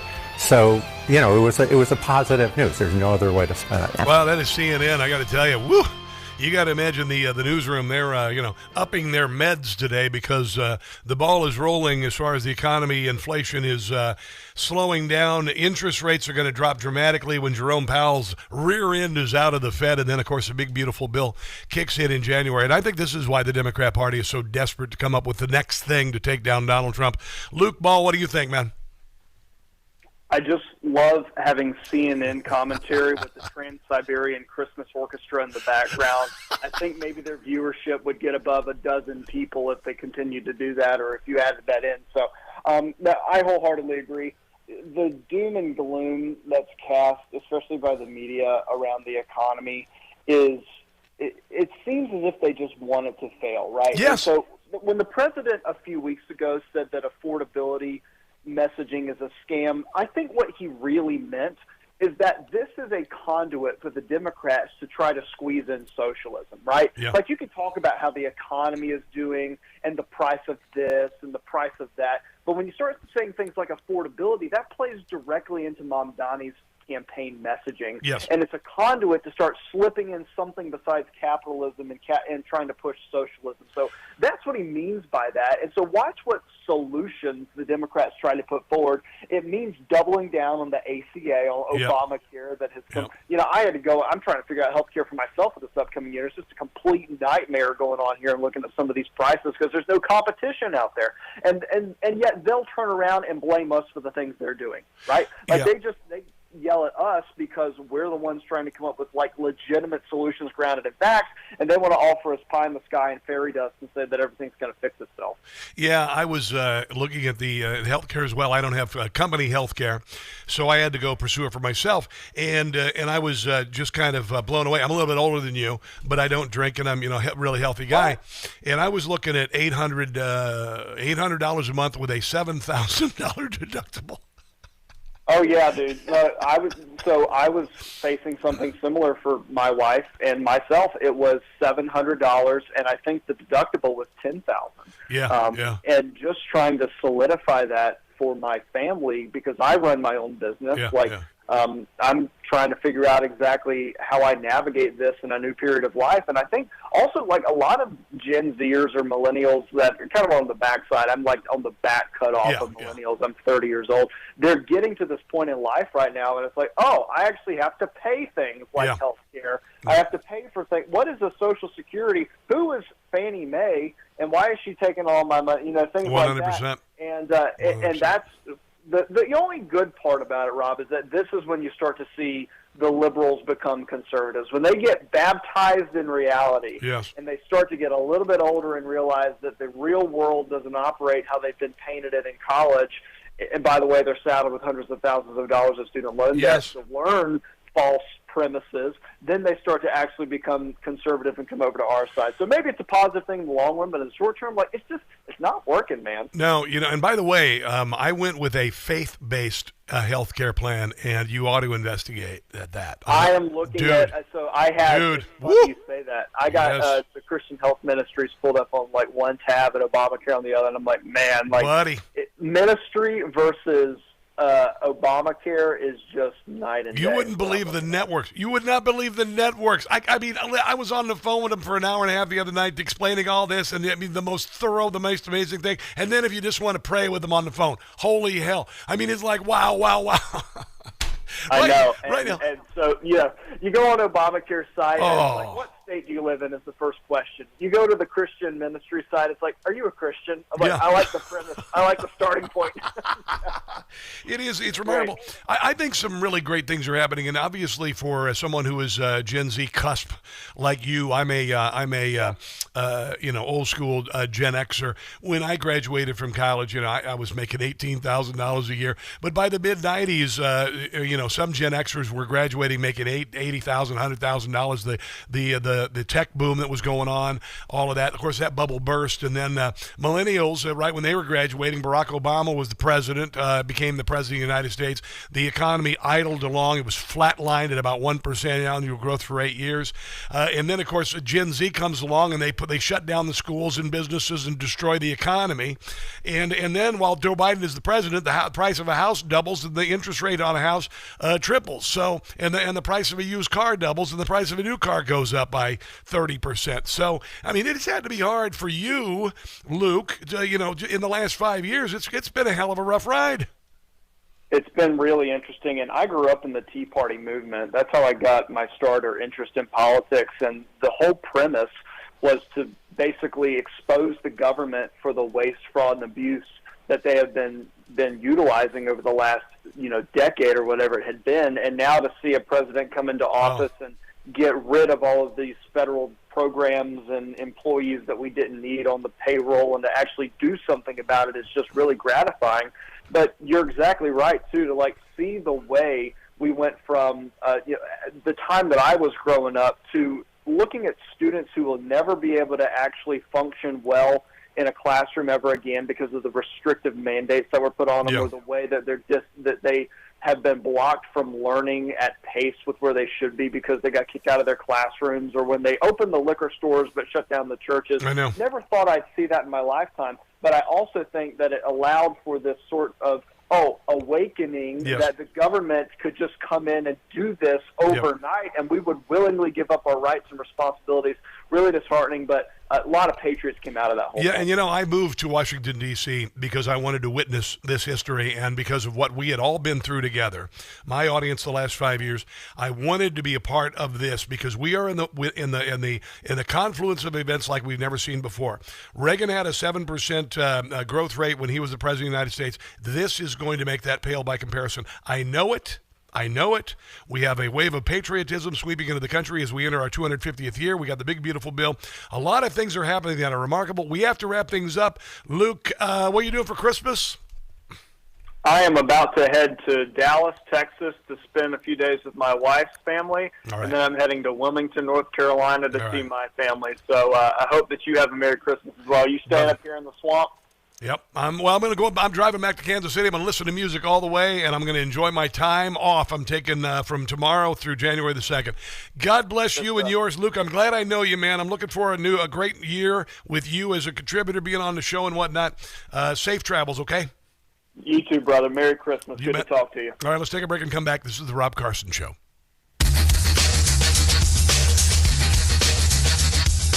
There's a lot. All right, I like Luke. Luke is unbelievable, phenomenal.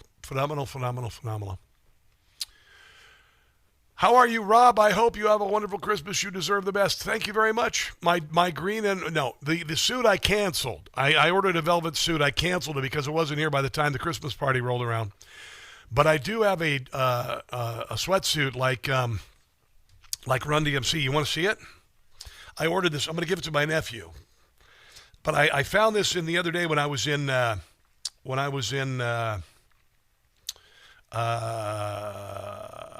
the heck was it?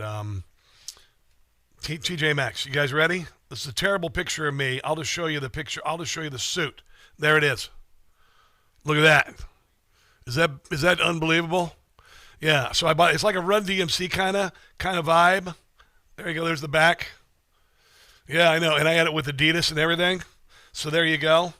So anyway, I got that, I'm looking forward to having Christmas with my family, my kids, and my dogs, and I can't wait to see them. I can't wait to see the kids. I really can't wait to see the dogs because I miss my dogs like you wouldn't believe because I love my dogs. Oh my God, I haven't seen my dogs in 5 months. I used to spend all day with my dogs and all of that.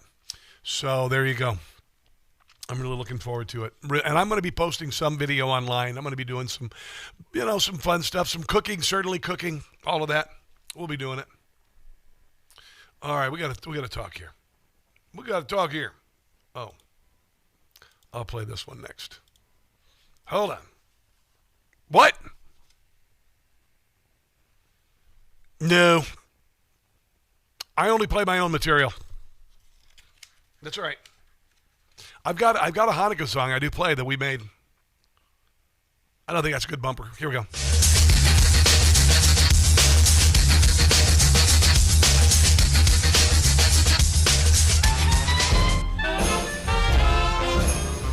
I'm going to be listening to some Christmas music as I travel across the country. Starting Saturday. I'll have a blue Michael Bublé. Christmas without you. We got a new piece of comedy from Jim Gossett here. So I get this email at home. Our systems has flagged your current status as unprotected following the expiration of your iDefend antivirus trial. Without the continuous real-time protection of iDefend, your machine is directly exposed to the latest ransomware. Problem is, I never applied for this. It is not real. It is not real. There's no expiration of my iDefend antivirus trial. I've never had the product. It's a scam. This crap happens all the time. I get so bloody tired of it. On my work computer, and the reason why I keep it on at home is because I want to be able to get these alerts so I can share them with you. I know when to get rid of them. But on my computer here at work is my work tool, man. So I have WebRoot Total Protection, and it's fantastic. Real-time antivirus protection against emerging threats like malware, ransomware, phishing, like this garbage. Sometimes there are people in your life, they aren't going to recognize it. They're going to fall for it. Then you're going to get in a whole lot of trouble, and they're going to put a credit card in there and an expiration date and that little number on the back, and you're going to get screwed, or you're going to have your identity taken, or they're going to ask for your social security number. You can do a whole bunch of stuff with that. Family protection with WebRoot includes toddlers, students, seniors, and other dependents. 60% off right now. Give the gift of cybersecurity, a peace of mind protection of yourself and loved ones starting at $20, less than $20 with my offer. Go to webroot.com/Carson. That's webroot.com/Carson for WebRoot Total Protection. It's awesome. This is new from Jim Gossett about illegals coming here and stealing our money with charity. Somalis are all on welfare, and the Dems just seem to not care. No, they don't. Ilhan Omar, she needs to go. Oh, I hope so. GTFO, GTFO, GTFO. What's that mean? Many are anti-Semitic. Their statements have been pathetic. They're a threat to all you know. GTFO, GTFO, GTFO. They are always expressing hate of America. Why are they here? Get the hell out of here. Must abort before it's too late. Talk about holiday cheer. That's xenophobic. No, it's not. Our language, they will not learn it. Yep. Own money, refuse to earn it. They are gaming the system so. GTFO, GTFO, GTFO. Get the bleep out. That's what I have to say. All right, so we got another hour of the show. We're going to get more into this Rhode Island, Providence, Rhode Island, Brown University shooting. I got some new information on that. And oh, yeah, Fani Willis melting down yesterday, among other things, in the final hour of the show. Don't go anywhere. This is the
are about to hear the most interesting, informative, thought-provoking, and funny show in America. On air and on the World Wide Web. This is the Rob Carson Show. This is the Rob Carson Show, hour number 3 of the radio program. By the way, the number, if you want to call into the radio program, I don't talk about it enough. 800-922-6680. 800-922-6680. I should push the number more. I know a lot of the times you don't really want to talk because, I kind of say it all, and, I'm in the middle of all this, and, playing, satire, and I'm playing, this and that, and I got my opinions and all that, so you kind of just want to sit back and relax and just listen to it. I understand it. And you guys chat on the live stream. We've had a little issues with the stream today. I'm like Joe Biden in the middle of the night. The stream keeps going down, standing there. It's not, there it goes. There. Oh, no, it stopped. Oh, there it goes. Oh, no, there it stopped. Oh, no, there it goes. But hopefully we'll have a nice, strong stream for the rest of the show. We will see. We are not only on radio stations around the country, we are also streaming live on NEWSMAX social media. YouTube, Rumble, X, Facebook, Instagram, where we reach millions every week. On all those platforms. This show reaches millions. It's pretty remarkable. Pretty remarkable. So, did you hear Dan Bongino's out at the FBI? And listen, this is not a surprise. He wasn't going to stay forever. And he made a tremendous risk by going to the FBI. When you think about this guy's making $7-10 million a year, whatever, doing his show. He's a principal at Rumble, by the way. And when Bongino left Rumble did a little tumble. And it's strong now, by the way. The NEWSMAX presence on Rumble is gigantic. But Dan's going to be coming back to doing what he did. I had the chance to meet Dan years ago. I knew him in Washington, D.C. I was one of the first people to have him on the air when he was running for Congress in Maryland. And he ran twice for Congress in Maryland, failed both times, thankfully, and then ran in Florida once and failed, and then became this meteoric media star. And, so he's going to be returning. I don't know where he's going to return. He's going to continue, obviously, with the Dan Bongino Show on Rumble, but who knows where else. But, yeah, I always say I welcome competition, by the way. Because my show is not anything like Dan's, and Dan's show is not anything like mine, and so I always say, bring on the competition. I don't compete. This show doesn't compete with anyone, because nobody does what this show does. You have to understand. You can have an opinion, but the thing is about any good show is not about the content necessarily. It's about the connection you have with the host. That's it. I've been saying this for years. Connection is as important as content. You connect with the show for a number of reasons. One of the reasons is for the last 5 years, we've been through hell. And we came together at this confluence of history, and we went through all of it together, really the last decade, but the last 5 years intensely. And we got through it together because I was on the same page with you. I went from poverty and food stamps 6 years ago and then selling cars to where I am today. And we suffered through that economy of Joe Biden, and we suffered through the rigged election of 2020, and the humiliation of being told every day that you're wrong, you're a conspiracy theorist about everything, even though you knew in your heart was right, and the government told you couldn't tell the truth about any of it. It is remarkable what we went through together. Here's Eric Schmidt, by the way. He's a senator. Hey, this just give you a little refresher course on what they did to us when Joe Biden was the president. The idea that my Democrat colleagues are so offended that the First Amendment may be or may not be violated by some comment you made, I think is just extraordinary given the last 4 years that we lived through. I happen to know something about it. I filed the Missouri versus Biden lawsuit that a federal judge ruled was the most massive attack against free speech in U.S. history. Yes. Where entire agencies, and we sat through the depositions, were weaponized against the American people on the instruction of the federal government, and not just one agency, but a leviathan of agencies that had words and phrases that you shall not utter in the United States of America or you are censored. So you don't get to censor speech. You don't get to outsource that censorship to universities or social media companies, which is exactly what was happening, and go as so far as to actually create, and I would challenge anybody in this committee if they raise an objection to this, literally a disinformation governance board. Yep. In the United States of America. That you remember the Mary Poppins character who was singing? Yeah. That's what I'm saying. In the United States of America, not like in 1898, not in... Yeah, we went through it together, didn't we? Yeah. It's one of the reasons why I decided to move here. Because we had been through this, and I said, I want to witness history, and I want to witness to you. I want to witness to you. I really do believe this. I do believe that we've come together at this time for a number of reasons, many of them spiritual. I totally believe that from the bottom of my heart. I have had more than one person tell me, Rob Carson, you talked me off the ledge. I was going to end my life. More than one person has told me that. So we're in this together. And there's a space for this show. There's a space for other shows. But there's only one place you're going to get this. That's it. That's all. There you go. So the Providence police admit the Brown University mass shooter could be anywhere as the manhunt drags into the fifth day. There is an individual who I won't say the name because I don't want to create a Richard Jewell, but it's becoming pretty apparent that something's going on with this person. Because here is the university president, Christina Paxson, who is a woke Karen.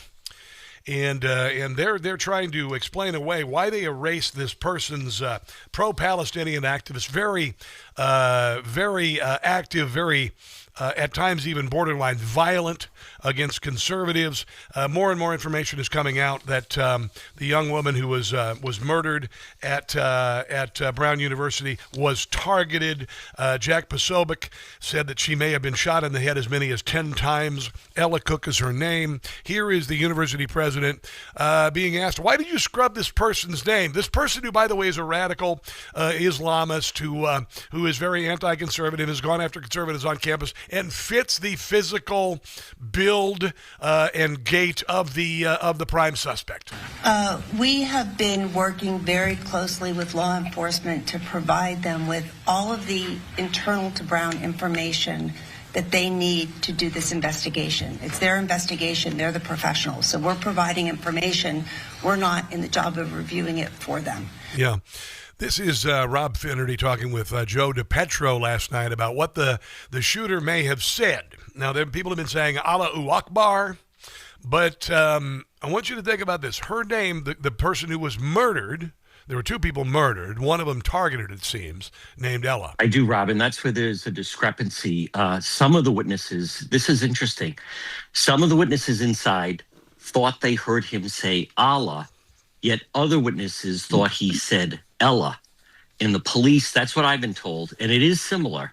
If you have some people in a crowded auditorium and so forth, and someone comes in, Allah could sound like Ella, or Ella could sound like Allah. He yelled something. He caught them off guard. There is tremendous manhunt going on right now, but it's a little bit of the fog of war. It's a little bit of, obviously, people are then running. This individual clearly yelled something, but I believe the police have not said exactly what that is, simply because I don't think they're sure exactly what he said. So they don't want to put out any false information. Now, the person that they scrubbed off the social media on the Universe campus without any reason being, and said, "Oh, we get rid of names all the time." There are interesting things about this individual. I want to bring up the part that no one's willing to talk about. And I'm not going to use the name because we don't need another Richard Jewell. You remember the Atlanta Olympics, yes, the guy who found the bomb? The Atlanta Journal-Constitution accused him, ruined this guy's life. He died of cancer. But there are reports of this student at Brown, class of 2027, fits the description of the suspect. He is a Palestinian activist, and his profile has been scrubbed, again, allegedly, reportedly, from the Brown University website. John, what can you tell us? Rob, I actually had an encounter with that individual. I was covering, it was a pro-Hamas rally when a bunch of the students took over the Rhode Island School of Design. And there was, whenever I go to those types of things, I don't go as much anymore because they'd surround me. They started to figure out who I was. And there was one individual, and I mean like 0 to 60, his temper flew up and he was swearing at me and screaming at me in Arabic. And the only reason I really remember that one was because one of his friends pulled him away, and I'm not going to say the name, but he said it, and it reminded me of Lion King. And there you go. So that's what you need to know. And I don't know. But this person is nowhere to be found. If this person were innocent and if this person were available, this person would be saying what the heck is going on. This is the chief of police. I mean, my God, what a complete moron. As of yesterday, they had no idea who was in the room where the shooting took place and had no idea who were in there, and they hadn't talked to anybody. Can you now say how many kids were in that classroom, and did the gunman come in from the back so these people never knew it was coming, or did he come in front with full view of everybody? And that's all part of the interviews, and actually we're cooperating with Brown to get the roster. That was a study hall, so we don't have their number. We're still getting information as far as who was there. Yeah, this guy is a complete moron. Last night we discovered a few things about this police chief. Was there a security guard ever posted at the engineering building entrance? If so, were they there that day, and what did they do? Actually, I don't want to play that soundbite. I want to play this soundbite. This is Jesse Waters talking about the police chief. Meanwhile, the police chief could be compromised. Turns out the chief's nephew was sentenced to 22 years in federal prison for running one of the largest fentanyl rings in Rhode Island. Wow. And Mayor Smiley promoted him to chief knowing his family was trafficking. Wow. Why would Smiley do that? Well, because Smiley and the chief speak the same language. The chief's main goal is to diversify the department. Yeah. It's too white. He says when an officer shows up to a call on a Colombian block party, say, Colombians are loud. They know how to party.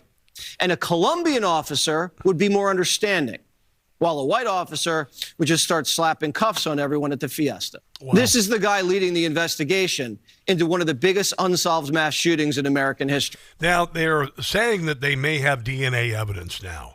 I'm not sure if some shell casings were found in the classroom, but they're saying they have some DNA evidence. And I would imagine this story's going to break here pretty soon. We will see. Let's go ahead and take a break and come back. This is the Rob Carson Show.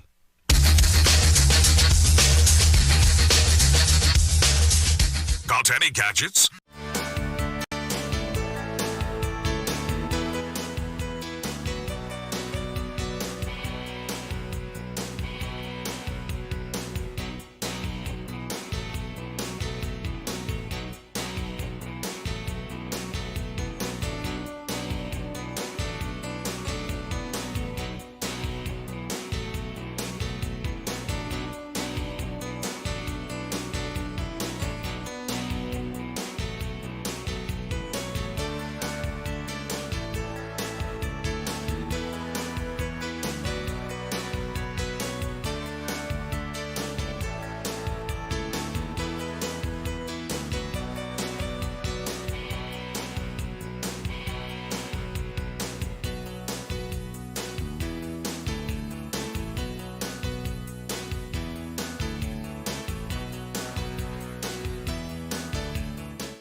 is, and that is typical for that academic space.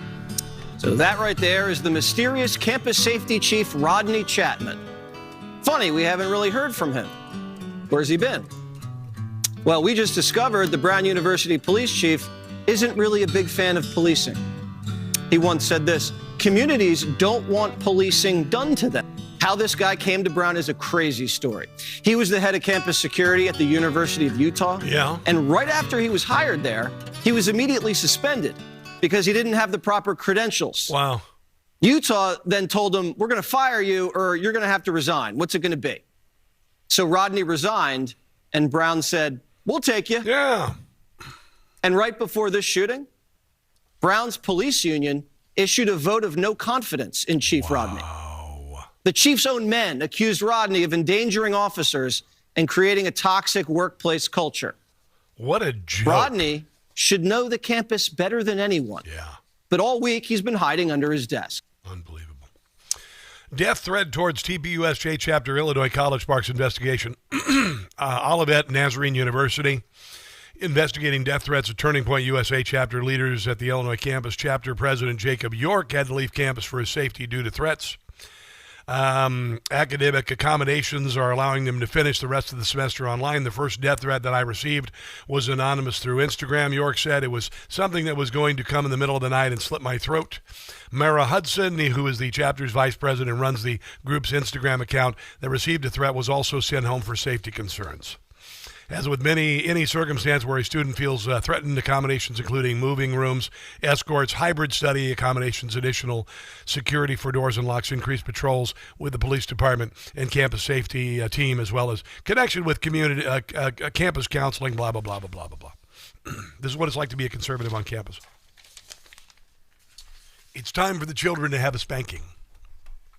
And the Democrat Party doesn't care. They want to keep radicals in the country. They caterwaul when they are ejected from the country. It is utterly ridiculous.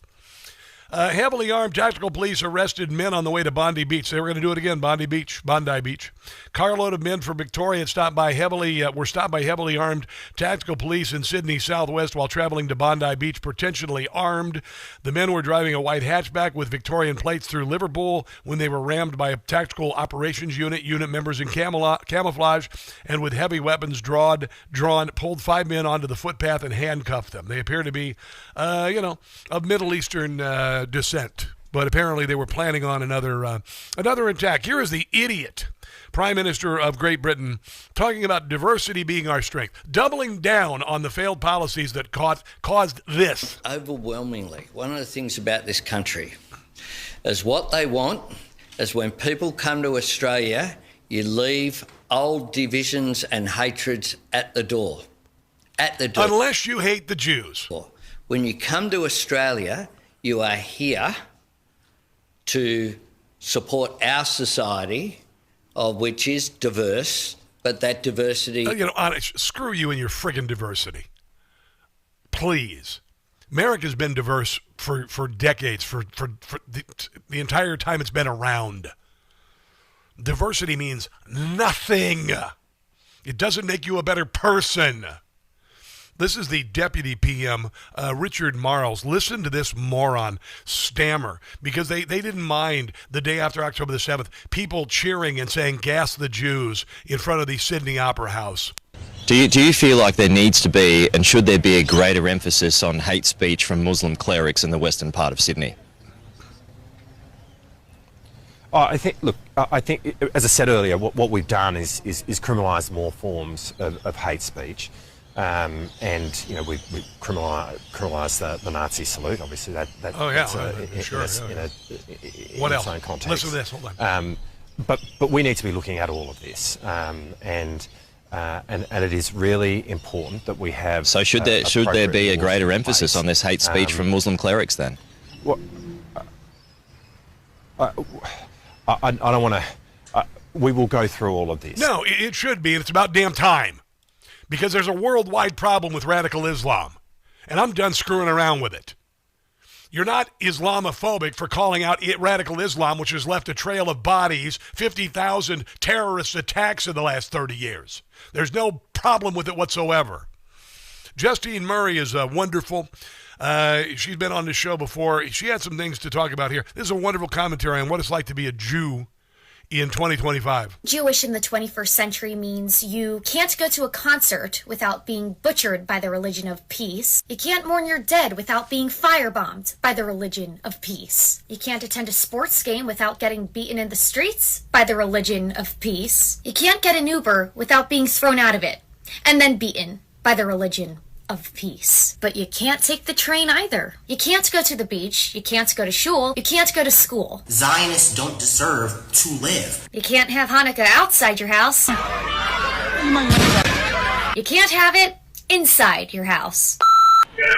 Being Jewish means you can't go out. Settlers, go back home. But you can't stay home. They want you out of Israel. Go back to Poland! Go back to Germany! But you can't live anywhere. The whole international community loathes you. The media says your existence as a Jew did something to provoke these situations. As long as there's occupation, there's going to be Hamas or Hamas-like resistance. And your government agrees. The officers have written in their statements about the presence of of your necklace. As the streets cheer, and you better not get up and do something about it, because that makes you the extremist, while the media turns the extreme mainstream. Doesn't matter.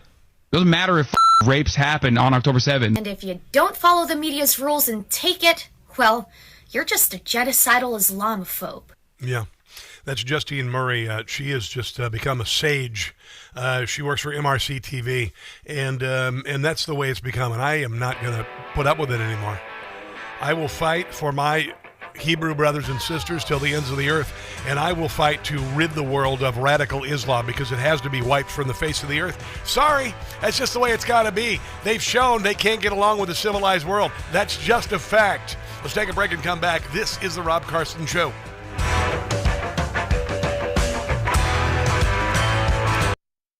My nightly ritual now is a little ice, a little vanilla yogurt, banana, a little milk, and a scoop of chocolate brownie Beams Dream Powder in the blender. A little while later, I hit the sack and I sleep until sunrise. It's amazing. These days, everything moves so fast, and it certainly can mess with your sleep schedule.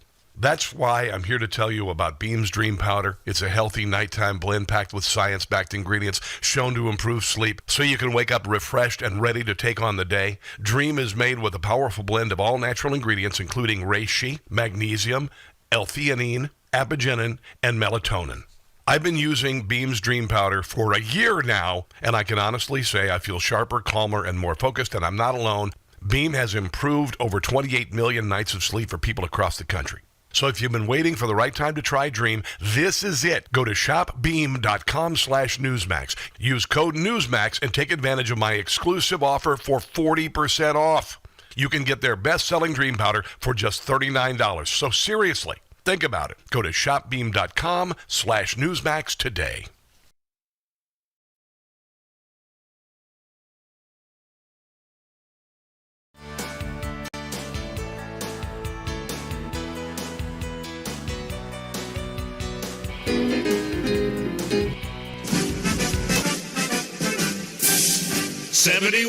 %, that's what Kimmel's lost since they put him back on the air.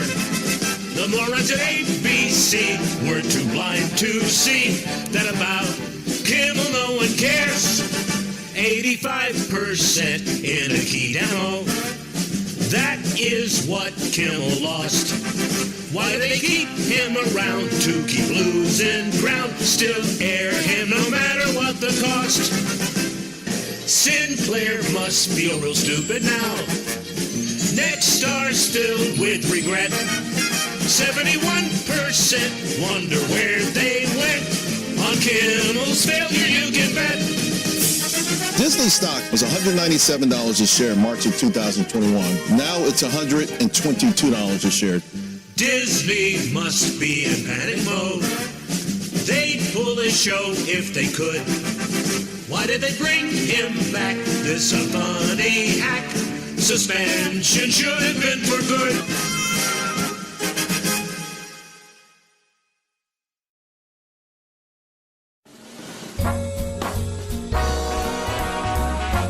with talent on loan from God. And have my brain tied behind my back, to be fair.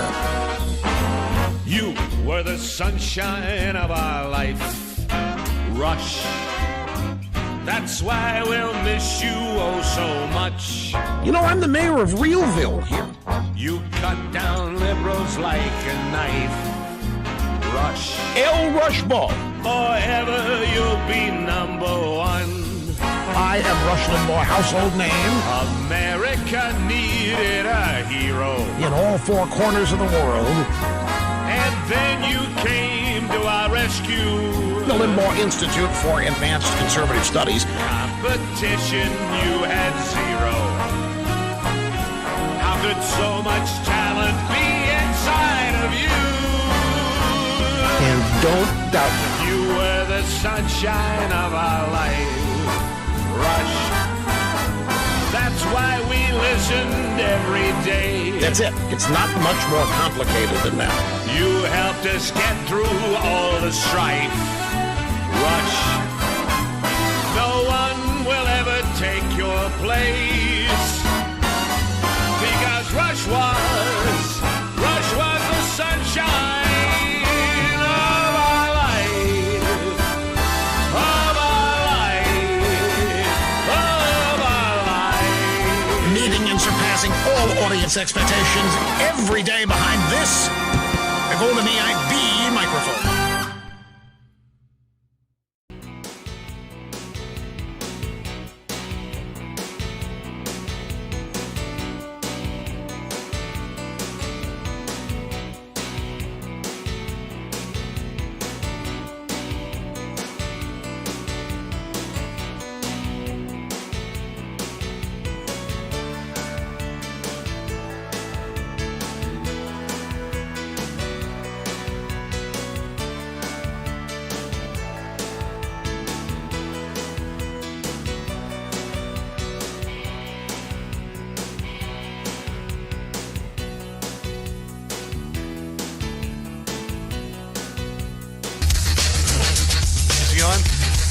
Yeah, he's on hold. Okay. There was another caller that dropped off. Yeah, I saw that. Sorry about that.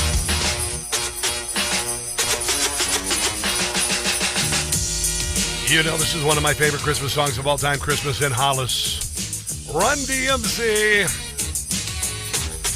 Made famous by Die Hard, the movie. When Argyle is driving the limousine and picks up Bruce Willis, goes to Nakatomi Tower. I know. It's a perfect movie. It's a perfect movie. It doesn't get more perfect than that movie. It is wonderful. And you know, as much as Bruce Willis said it was not a Christmas movie, I'm cool with calling it. It's a perfect movie. I prefer to call it a Christmas movie. So because there's redemption, the whole deal. It's like a Christmas movie, except for no ghosts. It's the only thing. Joining us on the NEWSMAX hotline is Philip Patrick, a precious metals specialist who works with the company Birch Gold. Thank you very much, Philip Patrick. How are you, my friend? I'm doing very well, Rob. How are you? Good. You got a favorite Christmas movie? Anyone that comes to mind? The one that always brings me back is Home Alone 2 in New York. In New York. Always reminds me of Christmas. Oh, man. The hotel. I love Christmas movies, and you know, we always think about silver and gold. Hey, nice pivot there, Rob. Around Christmas, I couldn't notice it. I was following the price of gold. I've been telling my listeners, you know, if you would have bought gold just 4 weeks ago, you would have made $300 an ounce by now. Today it's up to $43.50. It had gone up to 42, then it went back to 4, and now it's surging again. And I know you follow this, but gold has had a remarkable year, and it's kind of teasing us like to get into the market before it really takes off. What do you think? I think absolutely. When you have Jamie Dimon, head of J.P. Morgan, historically anti-gold, saying, hey, it could easily hit $10,000 an ounce in climates like this, I think it's telling. And like you say, it's been quite the year. Gold's up 60%. I'm telling people, don't sleep on silver. Silver's up almost 100% I know. for the year, but both of them have a ton of runway, I think. What is I know what's doing it. It's uncertainty. It's uncertainty, and I know that central banks are buying gold, buying the crap out of gold. And when that happens, what happens? It becomes more scarce, doesn't it? Yeah, absolutely. And you hit a good point. Central banks are really driving this run. I think it's uncertainty, absolutely, and we've got plenty of that around the globe. I think there's also some structural shifts happening as well. The U.S. dollar is the global reserve currency. Yeah. I think there is a realization globally. We have a very tough position. $38 trillion of debt, $2 trillion annual deficit. We're printing money to service it, devaluing the dollar in the meantime. So central banks around the world have been dumping dollars, buying gold. It became the number 2 global reserve asset. But something I should tell your listeners, they are setting records today. The biggest single quarter for central bank gold buying ever in history has been the last fiscal quarter. So they're buying in higher quantities at current prices than ever before. I don't have any money in Bitcoin or any of that, and I honestly don't really trust it, you know. And that's why I think I remember Dave Ramsey years ago. I talked to him, and he goes, Rob, gold is is like a comfort blanket as an investment. The Snuggie of investments is what he called it, but it isn't that anymore, is it? No, it's not. Listen, when he referred to it as that, he was correct. Gold has been historically a wealth preserver. It's been a steady Eddie approach. What we're seeing now is it's outperforming almost every other asset class. And I think it's a reflection of the structural shifts I'm talking about. Listen, prior to the 1980s, gold was the standard for international currency, and there was a belief in the 80s that the world had moved past it, we could transition and move towards government debt. Debt to GDP, forget the United States, amongst the West, averages 110%. So I think that realization has been shattered, and we're seeing a reversion back. And the short answer to what I'm saying is I think gold's been underpriced since the 80s, and this is a repricing to reality. Yeah, and what a repricing, because it was $2,600 last year, and it's $4,300. Can you think of another time that gold had a run like this? Not in my lifetime. No. Well, 70s to early 80s, we saw a big move. Yeah. A little before my time, or at least the bulk of it. So no. What about silver? Why is it kicking butt? It's a number of different reasons. So number one, it's safe haven, so it tends to go up with gold. When you talk about instability, it does drive silver too.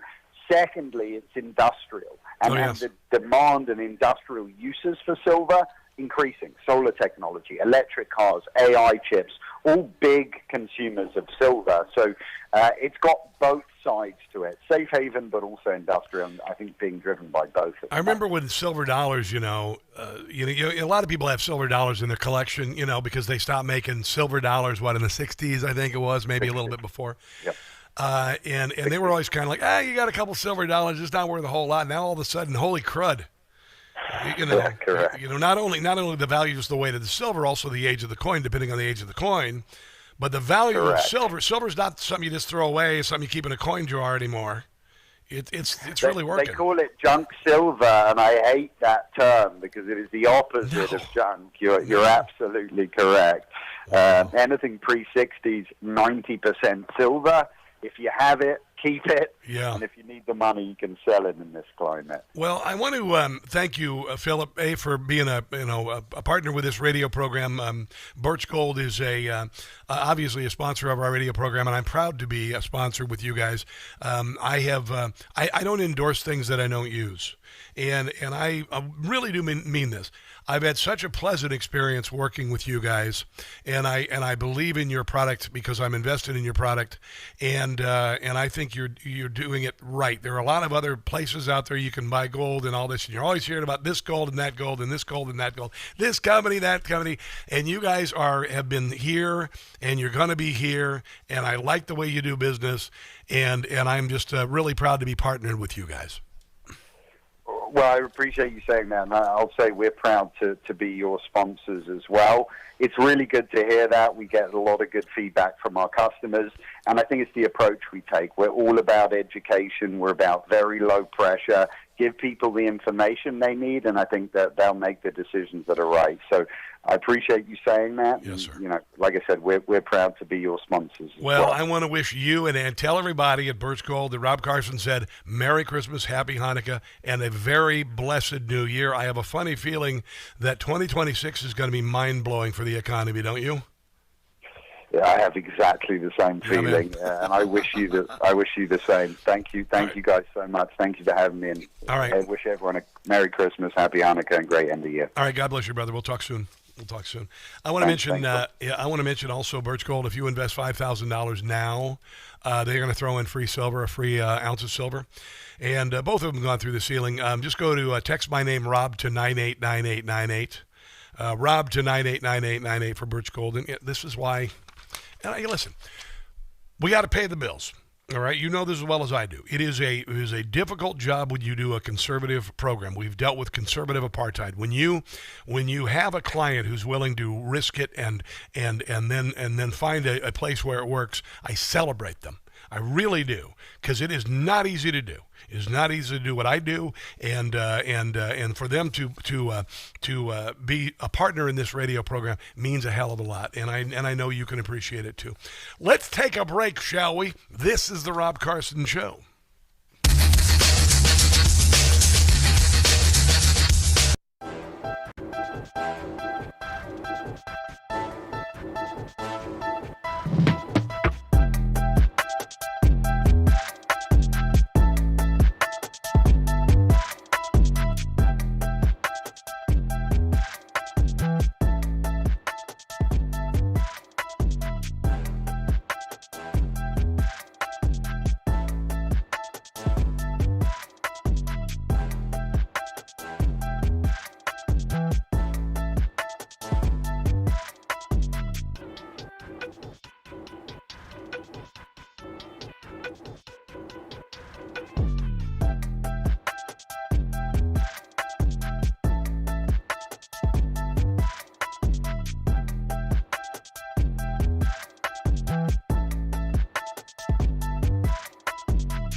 Savor Christmas because it ends.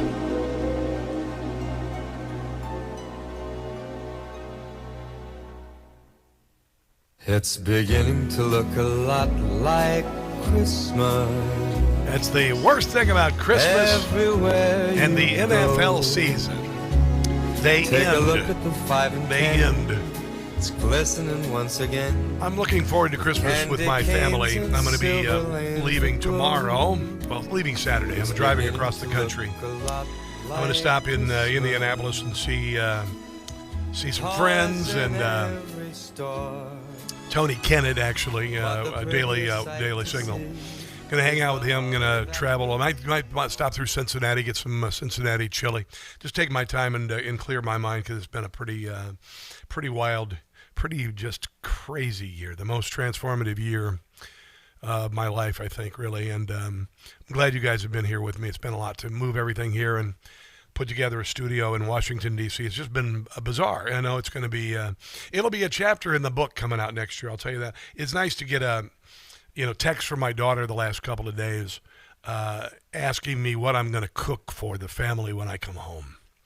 Because I haven't really cooked for anybody, but, I'll do, it's kind of funny. I love to cook, and I cooked every meal for my family for 25 years. Every meal, made every latte for my wife in the morning, made every lunch, packed every lunch, took lunch to my wife, no matter where she lived, downtown, Washington, D.C., Cincinnati, whatever. And so when I'm at home, I'll make something at home just to make it to share with people.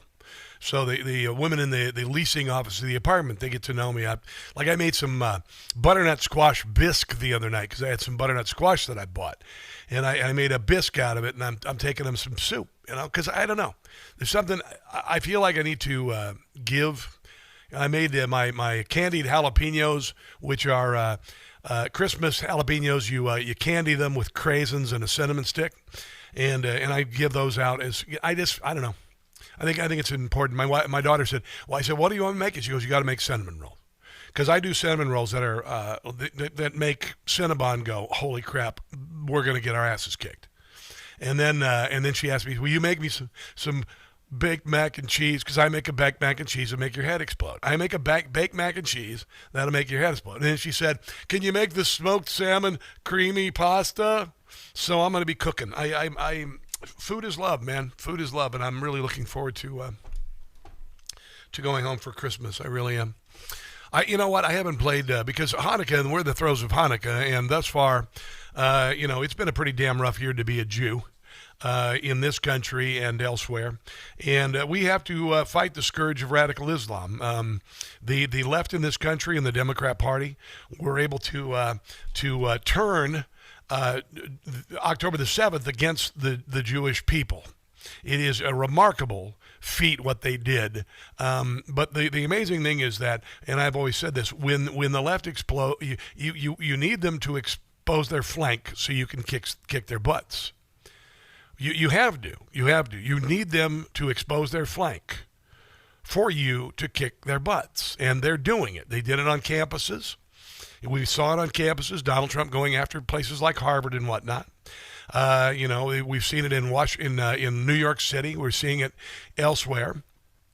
Now we're seeing it in places like Australia. And the Australian people are really angry about this, and they should be. And the tide is going to turn against radical Islam.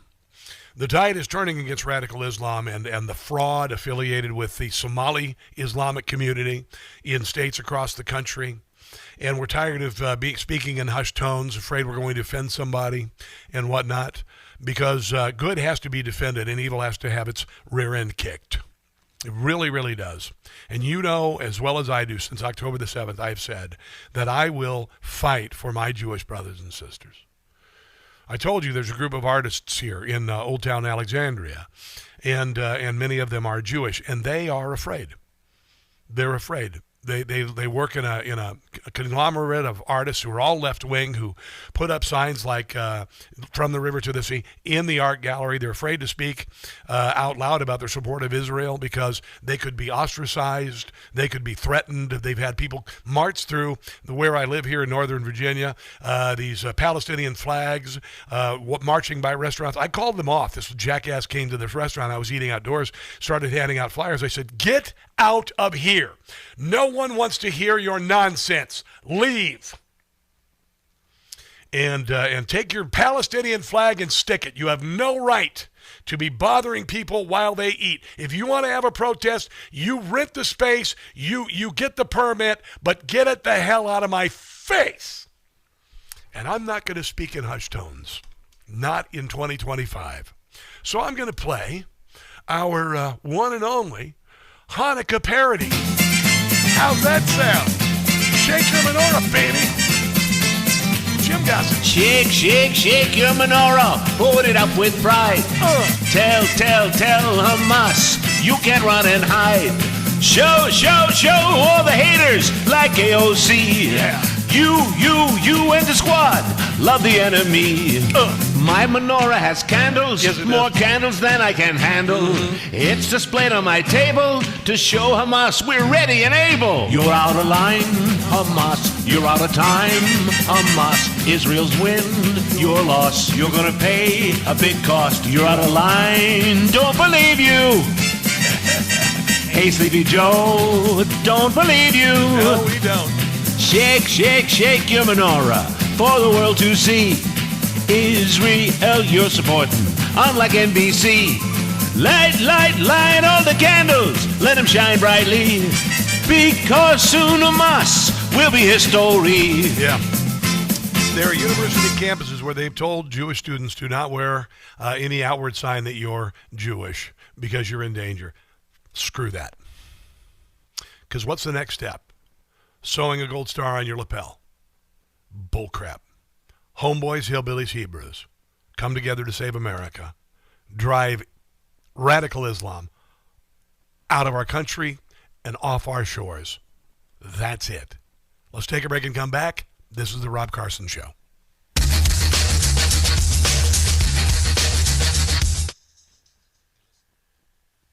All righty.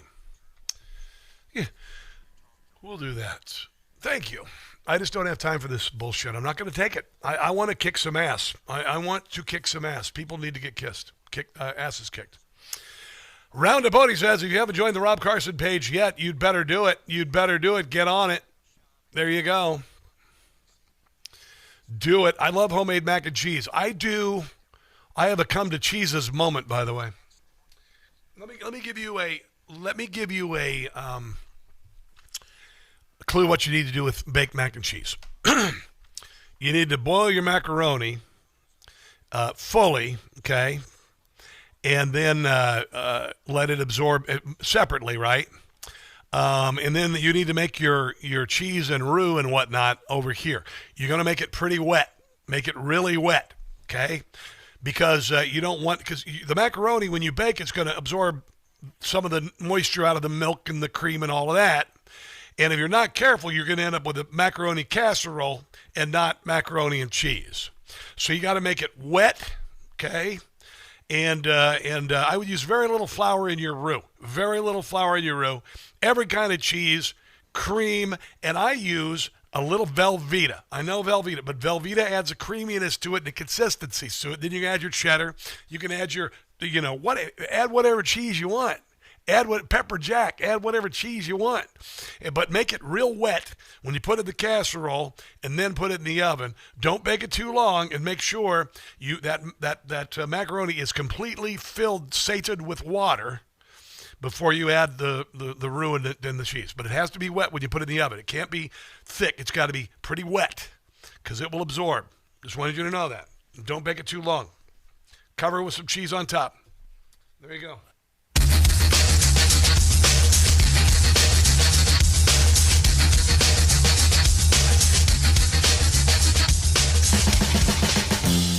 I was just giving some advice to the streamers about making good mac and cheese. Because I love me some mac and cheese. Oh, turn it up.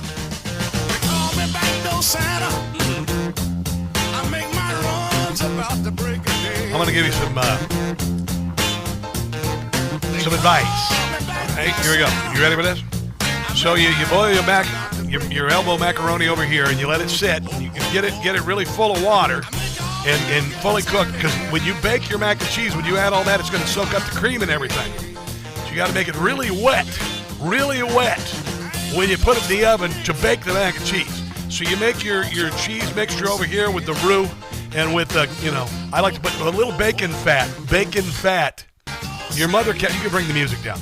But bacon fat. Keep some bacon fat on the stove. Keep it. It isn't going to give you heart disease. Bacon fat doesn't. Crisco does. Crisco will kill you. Margarine will kill you. Bacon fat will not kill you. So add about a tablespoon of bacon fat, a cream, every kind of cheese you want. Have a come to Jesus moment. Have a come to Jesus moment. I swear to God. And when you put it in you mix it all together and put it in the baking dish, make sure it's really wet. Can't be, because otherwise you're just going to end up with a hard mac and cheese. You're going to be cutting it out by the slice. And you don't want that. Bake it about 350 until it bubbles a little bit. That's all you need to know. Make sure the mac is done. Over here, you make the roux and the cheese and the sauce, and make it wet. Stick it in the oven. There you go. That sounded kind of sexy, didn't it? Yes, it did. Yes, it did. Nearly 2,000 Minnesota Go students fraudulently received $12.5 million in the state of Minnesota. Tim Votes needs to be investigated. Big time. Big time. Oh, I didn't mention this. Ilhan Omar said that her son was pulled over by police. That didn't happen. It was all a big lie. It was all a big lie. She made it up. Let me see if I've got the, hold on, Omar. Here is Ilhan Omar being asked by Wolf Blitzer about her son. The Department of Homeland Security says, and I'm quoting them, ICE has absolutely zero record of its officers or agents pulling over Congresswoman Omar's son, and have accused you of seeking to, quote, demonize ICE as part of a PR stunt, their words. What do you say to that? Well, if ICE is saying that they have... She's going to project it on ICE like it's their problem. ...documentation of every single person that they have pulled over in Minneapolis, we would love to see that record, because we've certainly, myself and the governor have... She's so desperate, she's trying to do a Jussie Smollett on her son to blame the ICE. It's not going to work. She's very nervous. If you saw her, she did a little, they tried to interview getting on an elevator. She looks like the ghost of Christmas future visited her, because I have a feeling she ain't going to be around this country much longer. She's going to be hauled the hell out, and she should be. All she's done is badmouth America and defraud the American taxpayer. Honestly, don't let the door hit you at your Somali rear end on the way out. That's going to do it for the show. God bless you, America's founder, Donald Trump, as he makes America great again. And until tomorrow, which by the grace of God is Friday, do not catch the stupid. Merry Christmas, Happy Hanukkah. I love you guys. See you tomorrow. This is the right choice for America. Information. Truth is freedom. Is NEWSMAX. It's real news for real people.